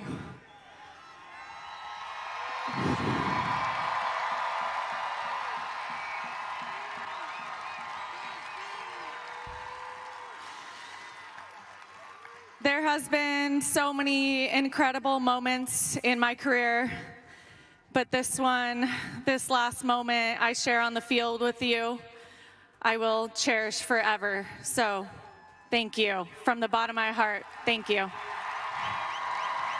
Calling it a career. Mic drop. Massachusetts is very difficult to say in a pinch. Massachusetts. But if you're doing a speech, you just played a soccer game, all those emotions. Virginia, Alaska, Massachusetts. I know some people were surprised because they nearly sold out Snapdragon Stadium, over 26,000 fans, and most of those tickets were sold in the last couple of days to see her final match. Some people were surprised that they took her out so quickly. And it was really hot out there, pregnant. too. And she played. They're lucky she didn't come out for the ceremonial kickoff and then run off the pitch. She played 13 minutes. Yeah. Number 13. They took her out in the 13th minute. Perfect. And that was fine. I'd only wish the only wish was that she could have scored a goal. 100%. And she had a chance. They had a penalty kick like 9 minutes in, and she hit it hard. Just goalie guessed the right way and jumped and got a hand on it and stopped it. And it would have been her first and only goal of the season, and it got in. It's like such a bummer. I mean, she's one of the leading scorers of the league every single year. Yeah. And then this year, for some reason, just the Wave are snake bit this year. Yep. And you would have never guessed that Alex Morgan, and obviously she had some injuries earlier in the year, but to not score all year long, oh my goodness gracious. Wish she had gotten that one. Me too. But, tip of the cap to one of the greatest, Alex Morgan. So, we'll wrap it up here. Some more surprising news yesterday. I woke up and we had the Super Bowl halftime show announcement that I know it always happens early in the season. I just wasn't expecting that yesterday. I woke up and saw that Kendrick Lamar announced that he will be performing at the Apple Music Super Bowl halftime show in February. It's in New Orleans. Is this announcement early? I thought it felt a little early, too. I thought it was usually around within the first November or December, I thought. Oh, I thought it was always in the first, Is 3 it to, early? 3 to 4 weeks of the season. So maybe a little early. I think they should not say it all. I think it should be a complete Surprise? surprise. There's no way that until would happen. halftime of the Can't- Super you Bowl. can't I know. keep There's it a no secret. way. I know, but wouldn't that be an amazing moment? Like no one knows. Yeah, nobody until knows. Halftime starts. And now, ladies and gentlemen, Super Bowl 59's musical performer, and then someone comes out and everyone goes crazy. You can just get an old flip phone and cancel any and all television and just live under a rock forever until February. It was interesting. A lot of people are saying, why didn't Lil Wayne get the nod as he is Mr. New Orleans? Now, I would say he hasn't put out anything really recently in the last 10 years. That has something to do with it. That would I have think. something to do. But there is always that connection. Like Kendrick Lamar was just part of the halftime. She wasn't the headliner, but he was that one in LA a couple years ago. My son was very excited because he said last time he did it, he dropped a new album around it. So he's expecting new Kendrick Lamar sometime around the Super Bowl. Probably. Capitalizing on the hype. It's usually how it goes. Now, how does Drake feel about this? Well, everybody Not was quick great. to point out that in one of Drake's recent singles, he had a line. I'm paraphrasing here, but the line was, "How big am I? As big as the Super Bowl," or something like okay. that. And then for Kendrick Lamar to now get the nod for the Super Bowl was interesting. I think our buddy Matt in the chat absolutely just knocked it out of the park with his take. They announced it early to head off any Taylor Swift speculation. Oh. That is actually a really brilliant take. It could definitely happen because you've been inundated already after 1 week of Taylor Swift and Jason That was Kelce. before Travis week one, Kelce. even. Yeah, before. Yeah. I like that. Kendrick's one of those guys that I want to like, and I've tried, and I've listened to it, and I go, "This is." Yeah, my son likes him a lot. It doesn't. It's the voice. It just doesn't resonate with me. I think He's got really good lyrics and very cutting, diatribes. Pulitzer Prize winner. Yeah, really, really talented. When I hear him rap, it doesn't get me. It doesn't get me like Tupac, or it just doesn't get me. I just don't. Yeah. It doesn't. And it's fun. Is that because Tupac had a deep voice? Yeah, maybe. And I Drake don't like doesn't? the voice like this. I don't like it. I don't like it. Yes, I don't. I don't like it. It doesn't. I hear it and I'm like, I just giggle when I hear it. That is what it sounds. It's exactly what it sounds like. It is. There's no reason Now why. you listen, Ben and Woods. And it's just funny. I can't stand it. There's music. I'm sure there's music that you think is amazing. Sure. And then me or Ben hear that and we go, I don't get it. And it's just funny. Yeah, you can just hear the same song and react totally differently. It actually enrages me when I hear it. I get that feeling of like. But if it was, I would listen to Ben. I want to listen to you Ben. would like that. Yes, of course. That's not really fair. Of course. I like his words are great. I've read his lyrics and stuff, and I'm like, geez, the guy's super talented. Take those and give them to somebody that sounds like Tupac. You know what I mean? And give them to Chuck D, and let's see how it sounds. I bet it would be amazing. So it's just the voice like this. I don't like it. It just makes me nuts. So I'm sorry. I know people hate me for this take. I don't hate you. It's just I think a you're wrong. It's just but I don't my hate you. preference can't be wrong. It's my opinion. I don't follow the beef that closely. It does feel like Drake's on a White Sox-esque losing streak right now. Yeah, he's in the chamber right now. He's going to go country next. You can rest. He'll be at Stagecoach next year. Kendrick Lamar put out an album like last year. It was okay. It was pretty good. It wasn't his best. He's doing the halftime show because of one song, and it's a diss track on Drake. It absolutely took the world by storm over the last, you've heard it now. And it's like, did the rest of the world just hate Drake so much that one successful diss track gets you headlining at the Super Bowl? I don't know. But he's pretty talented, dude. I get it. Just doesn't. The voice gets me. Sorry. People are so mad at me right now. I'm sorry. That's how I feel. It's just how I feel. Ben is an old head. I think he says meant Kevin. Woods is an old head. I think we're both old. No, he heads, just actually. put asterisk Woods. Yeah, I am. That's fine. I'm also an old head. I don't like how it sounds. You didn't grow up with that. No, I get it, man. It's the whole new generation. It's fine by me. Taylor was at the U.S. Open final with Travis and Patrick Mahomes yesterday. Yes, that's right. Cheering on another Taylor Fritz of San Diego, who lost to Yannick Sinner. What a Yeah, weekend what a great in weekend San we had. Diego Gee. sports. We haven't talked about the Aztecs yet either. That Not was a really. Super. You know what? fun I do one. have some thoughts. We can get to that. I want to talk a little bit more about the Padres before we go as well, and ultimately what the legacy of this season is going to be. That's coming up after a check of traffic here on 97.3 The Fan.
Kid Cudi, huge fan. Huge fan. It's not that different. It's way different. It's way different? Yeah, it's way different. Speaking of not that different, San Diego State Aztecs don't appear to be all that different under Sean Lewis as they were under the end of the Brady Hoke era. And while, any new offense and new personnel going to take some time to adjust, the Aztecs remember that 6-0 loss to Nevada last year? That was the first shutout loss for the Aztecs in, I think it was 211 games. Now they've already been shut out once to start this season in 2 games, falling 21-0 to Oregon State on Saturday night at Snapdragon Stadium. They had a chance in that game. They were only down 7-0. Oh, dude, the in the third quarter when Danny O'Neal, the quarterback, it was 3rd and goal, read option, and kept it and fumbled at the 2 basically, and that was really the last good chance. They didn't have many chances at all, but that was the last good chance for San Diego State to score some points in that one. I was flipping back and forth, and I just went, holy smokes. And I had that feeling like, they'll make some adjustments at halftime, come out, and Danny O'Neal will start slinging the ball all over the field, and they just couldn't get it. He got hurt in the first quarter, and they stuck with him, Yep. which I'm sure there was a reason for it. But they've got, a couple of other backup quarterbacks that they said they were really high on during training camp, and I was surprised that they were so determined to stick with O'Neal, who was obviously limping, like after every single play, and not try one of the other guys. Now, I don't think it was O'Neal's fault that they didn't score any points. It was mostly the penalties that have been killing the Aztecs. They have 24 penalties in just 2 games.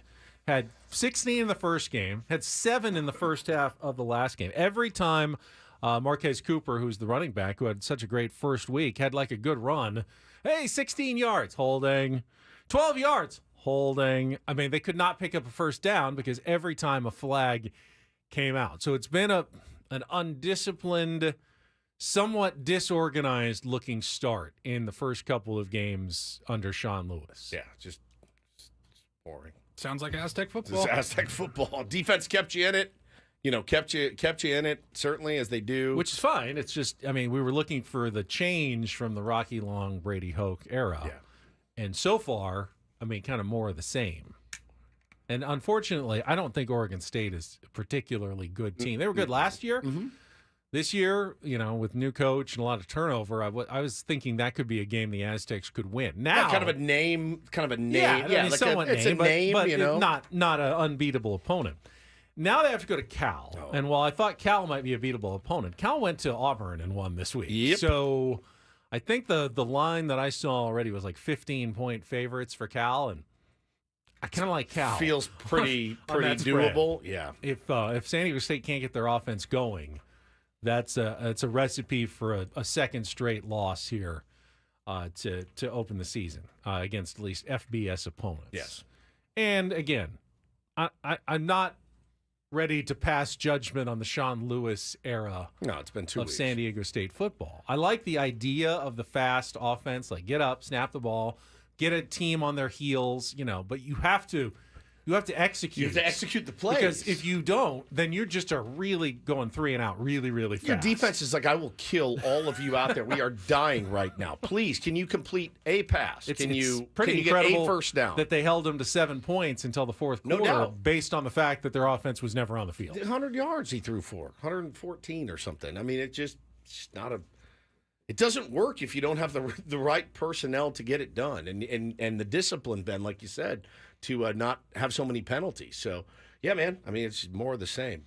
Now, they lost their starting left tackle to injury, Yep. and that was part of the offensive line troubles. They had to move a guy over and a new starter in, and that was certainly some of the holding penalties that they suffered. But, so far, a bit of an iffy start. Yeah, mixed bag, if you will. For San Diego.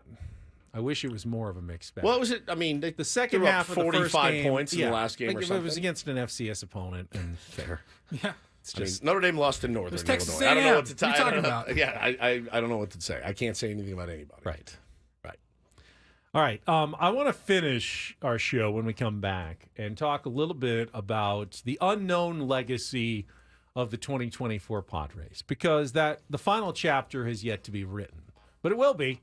in the next 3 to 6 weeks or so, we will know the final legacy of this team. And my goodness, the range of outcomes is still pretty wide here.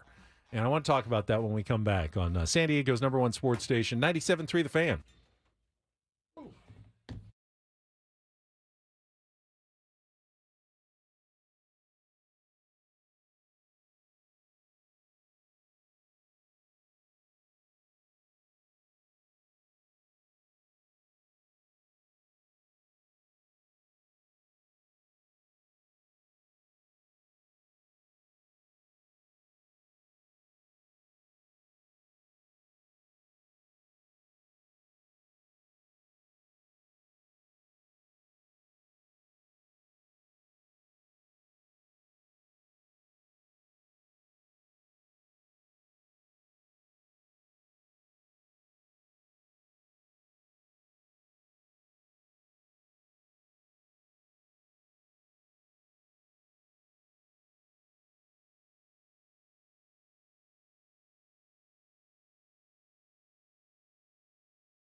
Welcome back. Final segment of Benham Woods. Then we'll turn things over to Annie and Elston coming up at the top of the hour. But I wanted to lay out 2 potential scenarios for you, Woods, for the remaining 17 games of the regular season for the San Diego Padres and get your take on the potential legacy of this year's team. And we'll do that right after a check of traffic here on 97.3 The Fan. From the 97.3 The Fan Traffic Center, here's Kelly Danick. Traffic is brought to you by MTS, reminding you that trolleys run every 15 minutes or better. Just a couple of problems wrapping up our morning drive. Crash being cleared out of lanes on southbound 5 Coastline just past Tamarack. And an accident clearing stage on westbound 52 before Convoy. Those cars are over to the right shoulder.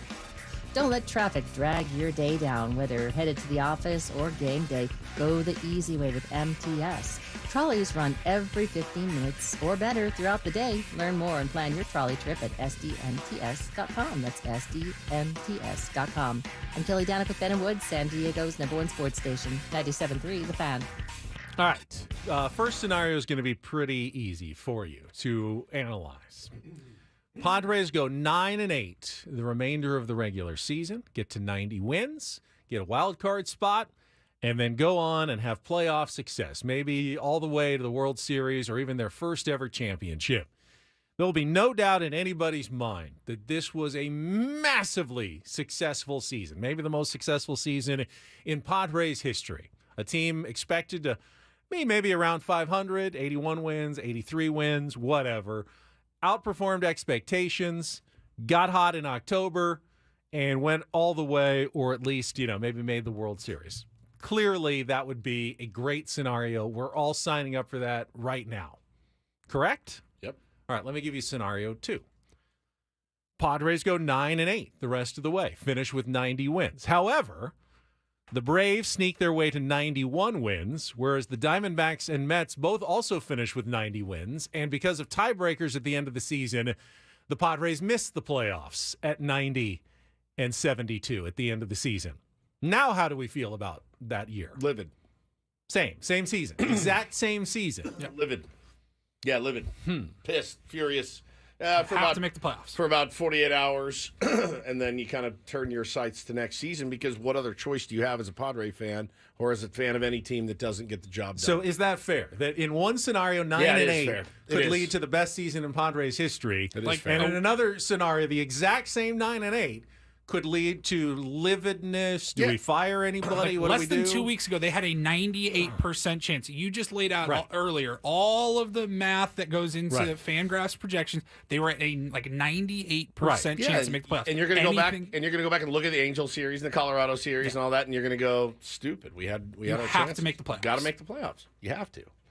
I don't care about preseason expectations because you already beat those. You are tied with them today. You're tied with them. Right. You've won more. You've won For all as intents many and purposes, games. they've exceeded those expectations. A lot of people didn't think this was a playoff team at the beginning of the year, but they proved that they are, that they should be in the playoffs. Yes, they've played like it. 100%. When you get to that level, Paulie, the moves they made alone at the trade deadline. Right. The capital that they gave up. Yep. You're in. Got to make it. I'm just saying that other than the 3 games against the Diamondbacks, they can't control what the other 3 teams do at this point. Right.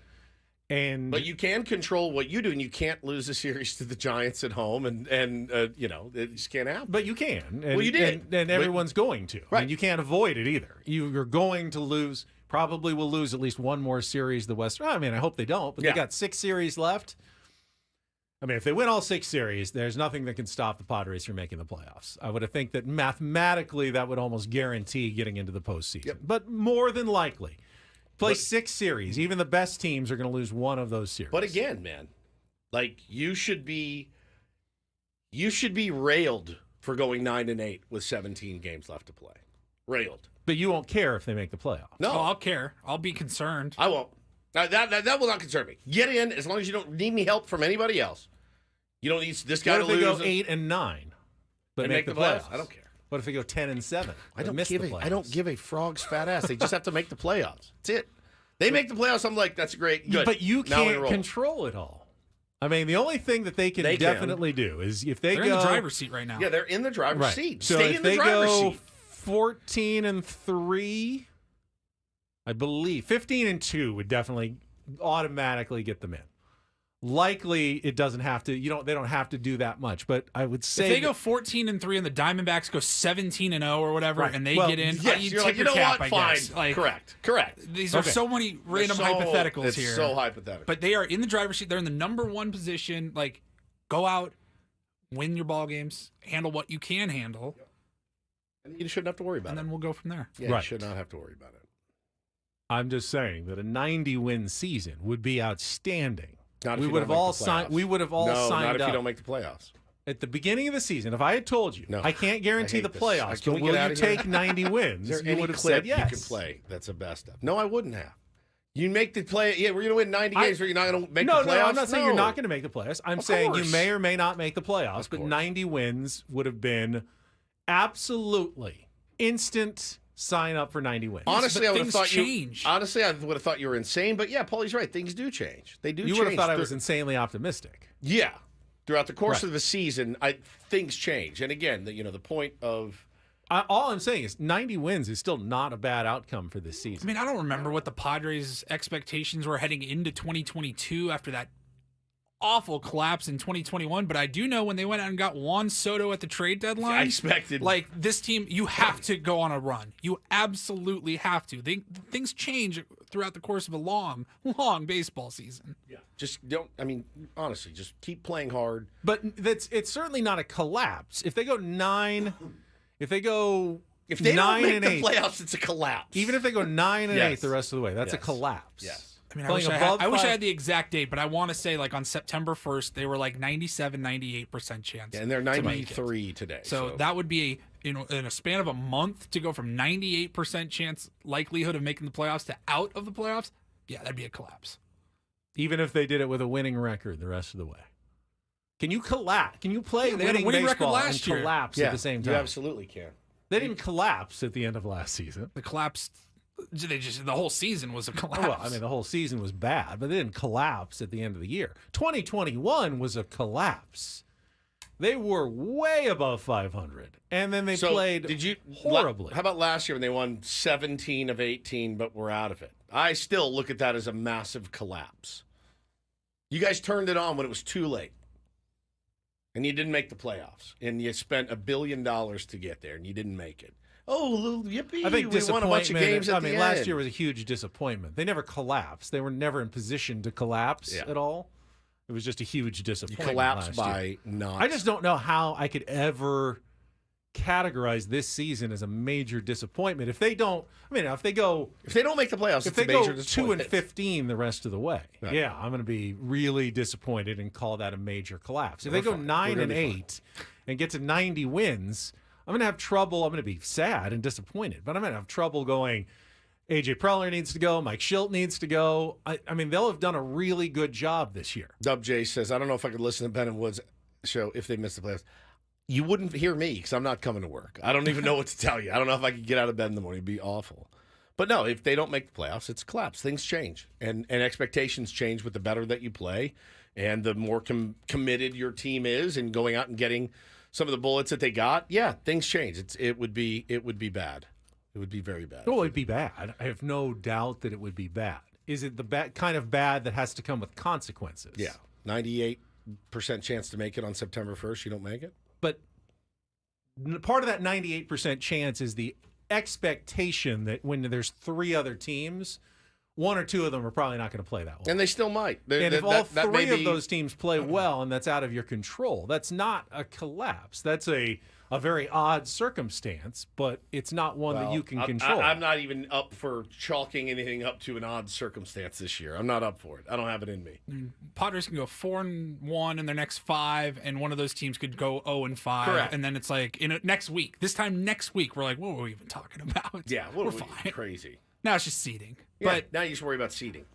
And where do you want to play? I mean, but I guess to answer your question, yeah, anything short of the playoffs. short of the failure. it's a failure. It's a failure. Bad season. 100%. But that wasn't the case at the beginning of the year. Correct. Well, they didn't have a lot of the players they have now. That's true. So, yeah, it's a huge, That's true. huge. And they've Oh, played. trust me, if I knew you were going to have the Rookie of the Year and, Right. and huge years from Michael King. Oh, we're and also guys- going to get Tanner Scott and Jason Adams. Then and back in March, if I knew all of if that. I knew all that was coming, expectations yes. would have been higher. Would have been I mean, higher. right now, I think they still have the best record since the All-Star They do. break. And They if they do. finish 9-8, they may finish with the best record since the All-Star break. I'm so and ready you would for the- still call it a collapse. Yeah, if they don't make the playoffs, it's a collapse. Even if they have the best record in the second half of the season. Correct. That's not generally what you call a collapse. Hey, man, it's baseball. It's not generally what you call a collapse, but if you don't make the playoffs, it's a collapse. We're splitting hairs here. Collapse, disappointment, whatever you want to call it. Matthew says A.J. Preller should get fired regardless of what happens. Even if they win the World Series, he should still go. Now that I don't think I agree with that. I think you get the chip, man. It gets you a few more years for sure. That would be an odd thing. Yes, we have announced that we are having our World Series parade, and A.J. Preller has been fired. You have to put me in a straitjacket if they don't make the playoffs, just so you know. Yeah. I mean, it could definitely happen. Yeah. It's 92 is not 100. Why are we spinning everybody out today after two I'm losses? not trying to the Giants? spin Everyone's like, everybody dude, I have out. anxiety now. You guys are killing me. Stay positive. They're going to be fine. They're going to make the playoffs. There's no reason they shouldn't. Nope. A good team. Fully believe that. I do too. I also know I can't control, and they can't control what the Mets or the Braves or the Diamondbacks do. They can't control what they do. Yeah. Chris says, I'm going to collapse if Ben doesn't stop this. Yeah. George says, they won 90 in 2010, didn't make it. 90 wins isn't a successful season without That was 100%. before they had 3 wild cards. That's true. Which is different. Now, there's been Hey, teams. Ben and Woods, I'm more than capable of creating my own anxieties. Can Ben stop helping? Okay, thanks. Love you. Bye. I mean, there were back in the day where you had teams that would win 100 games and not make the playoffs because they didn't have any wild cards at all. Yeah, I'm not too worried about it.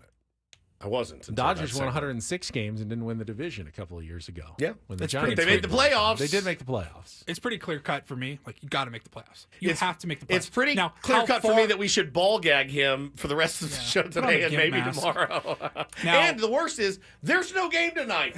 So now you get to sit and noodle this around for another 24, 36 hours. Tomorrow he's going to be like, I'm pretty sold that we're not making the playoffs, and here's why. I'm not sold that they're not making the playoffs. I still believe they're going to make the playoffs. I'm just preparing everybody for every possible Don't. eventuality. All right. Hey, also today, if you're walking outside, a safe could fall off of a building and crush your skull. It could happen. Be prepared for that. Of course, expect the worst. Whatever. Anything I can mean, happen. it's possible the Padres could go 4-13 and still make the It's playoffs true. because the Mets also go 4-13 the rest of the way. I need to sage this entire studio. There's lots of possibilities left, and the Padres are in the best situation of the 4 remaining wild card contenders. My blood pressure did for the shoot 3 up. spots. It did shoot up.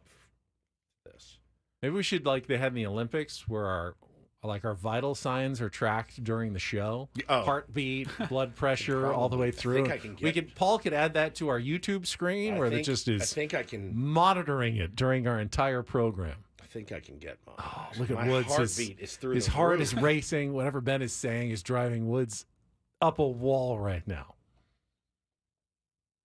I think I can get mine. I'm going to look for it, but go ahead. Keep talking more about how we won't make the playoffs. Zen is confused by this conversation. Yeah, I'm a little confused as well. What's confusing about it? I'm simply My laying. heart rate is 90 right now. Is that bad or good? It's not great. Yeah, it's not. And it's You certainly- spiking. You're not Michael Phelps. It's your, slow beat heart rate. I usually roll about 72 beats per minute. It says Yeah. I'm at 90 right now. That's good, dude. I'm at 55. Please don't do 55. Are you alive? Paulie, you're like an dead man. Olympic world class athlete over here. Paulie was Nope, showing. that was earlier. Paulie was Oh. showing me how he got dotted by 76. a Paulie got fastball dotted yesterday, right in the yesterday in the back. Tier 1 game. Kind of underneath his side, like side of the Up rib here, cage. never Yeah, feels it's like good. If my arm, if I I just mean, relax, my arm he like was rubs up against he was it. showing me where it was, and like I touched that, and it hurts just touching it. Even when it's not injured, that's like a spot that is like bad. Okay, Cheeks, a get segment hit. where Woods has a live heart rate monitor. Ben tries to get as high as he can with these comments. You just wear me out. I'm just sitting here like, "Ugh," and then you get this thing where Woods has a live heart attack on the air. Oh, man. Let's kill Woods. Yeah, coming up tomorrow, Woods dies on the show. Actually, we do have an interesting one tomorrow. Okay. Yeah. An interesting interview. And Paulie asked me if we want to do it, and I said, yeah, absolutely, we want to do it. So if you guys watch, it's going to be on what, Paulie? FX, Hulu. So we all saw the O.J. Simpson dramatization, right, with Ross from Friends as Bob Kardashian, Cuba Gooding Jr. as O.J. Well, they did it again, but they did it for the Aaron Hernandez story. And I thought, all right, that story's been told. There's a couple documentaries that are pretty good. They sent me an advanced screener, and I couldn't turn this thing off, dude. It's very exciting to get an advanced screener, like you're some fancy voter or something. Yeah. Well, they had my name right in the middle, so I'm watching it, and it says Stephen Woods in very light, but you can see it Like on the screen, a watermark. So they know if it gets out, who sent leaked it. So it's really, really, really well done. And the guy that plays Aaron Hernandez, Do we know what's his his name? Yeah, his name is Josh Rivera. Josh Rivera. I can't even imagine what this guy went through. He wasn't like a football player, wasn't a big football guy. But not only to have to go and play like an NFL player, but one that was as depraved and immature and confused as Aaron Hernandez was. It was phenomenally well done, and I ripped through it. I mean, it just was really, really brilliant. So we're going to have him on tomorrow. Question for you. Him and one of the producers. Him and the one show. of the producers. Now that you've seen it, were the Patriots and the NFL completely complicit, negligent? What was going on? How much did they know? It starts with Urban Meyer. It goes to, and the guy that plays Urban Meyer, as much as you hate Urban Meyer, you'll hate the guy that plays him as much. How do they let him on that Fox pregame show? Does anyone like Urban Meyer? How does that happen? I don't know. Dude, I'm telling you. You will watch this and go, this was phenomenal. So I watched it. It's great. Urban Meyer makes Nick Saban look like Mr. Charm and likable. 100%. Urban, and this is so well done. So we're going to talk to the guy that played Aaron Hernandez in the morning. I'm very excited for this and one of the producers. 6:15, early tomorrow. Well, with no game, that's perfect. All right, we'll talk to you all then. That's it for us. Annie and Elston are coming up next for Paulie Reindl, our executive producer and imaging director, and Stephen Woods. I'm Ben Higgins. Have a great rest of your Monday from all of us here at San Diego's #1 sports station, 97.3 The Fan.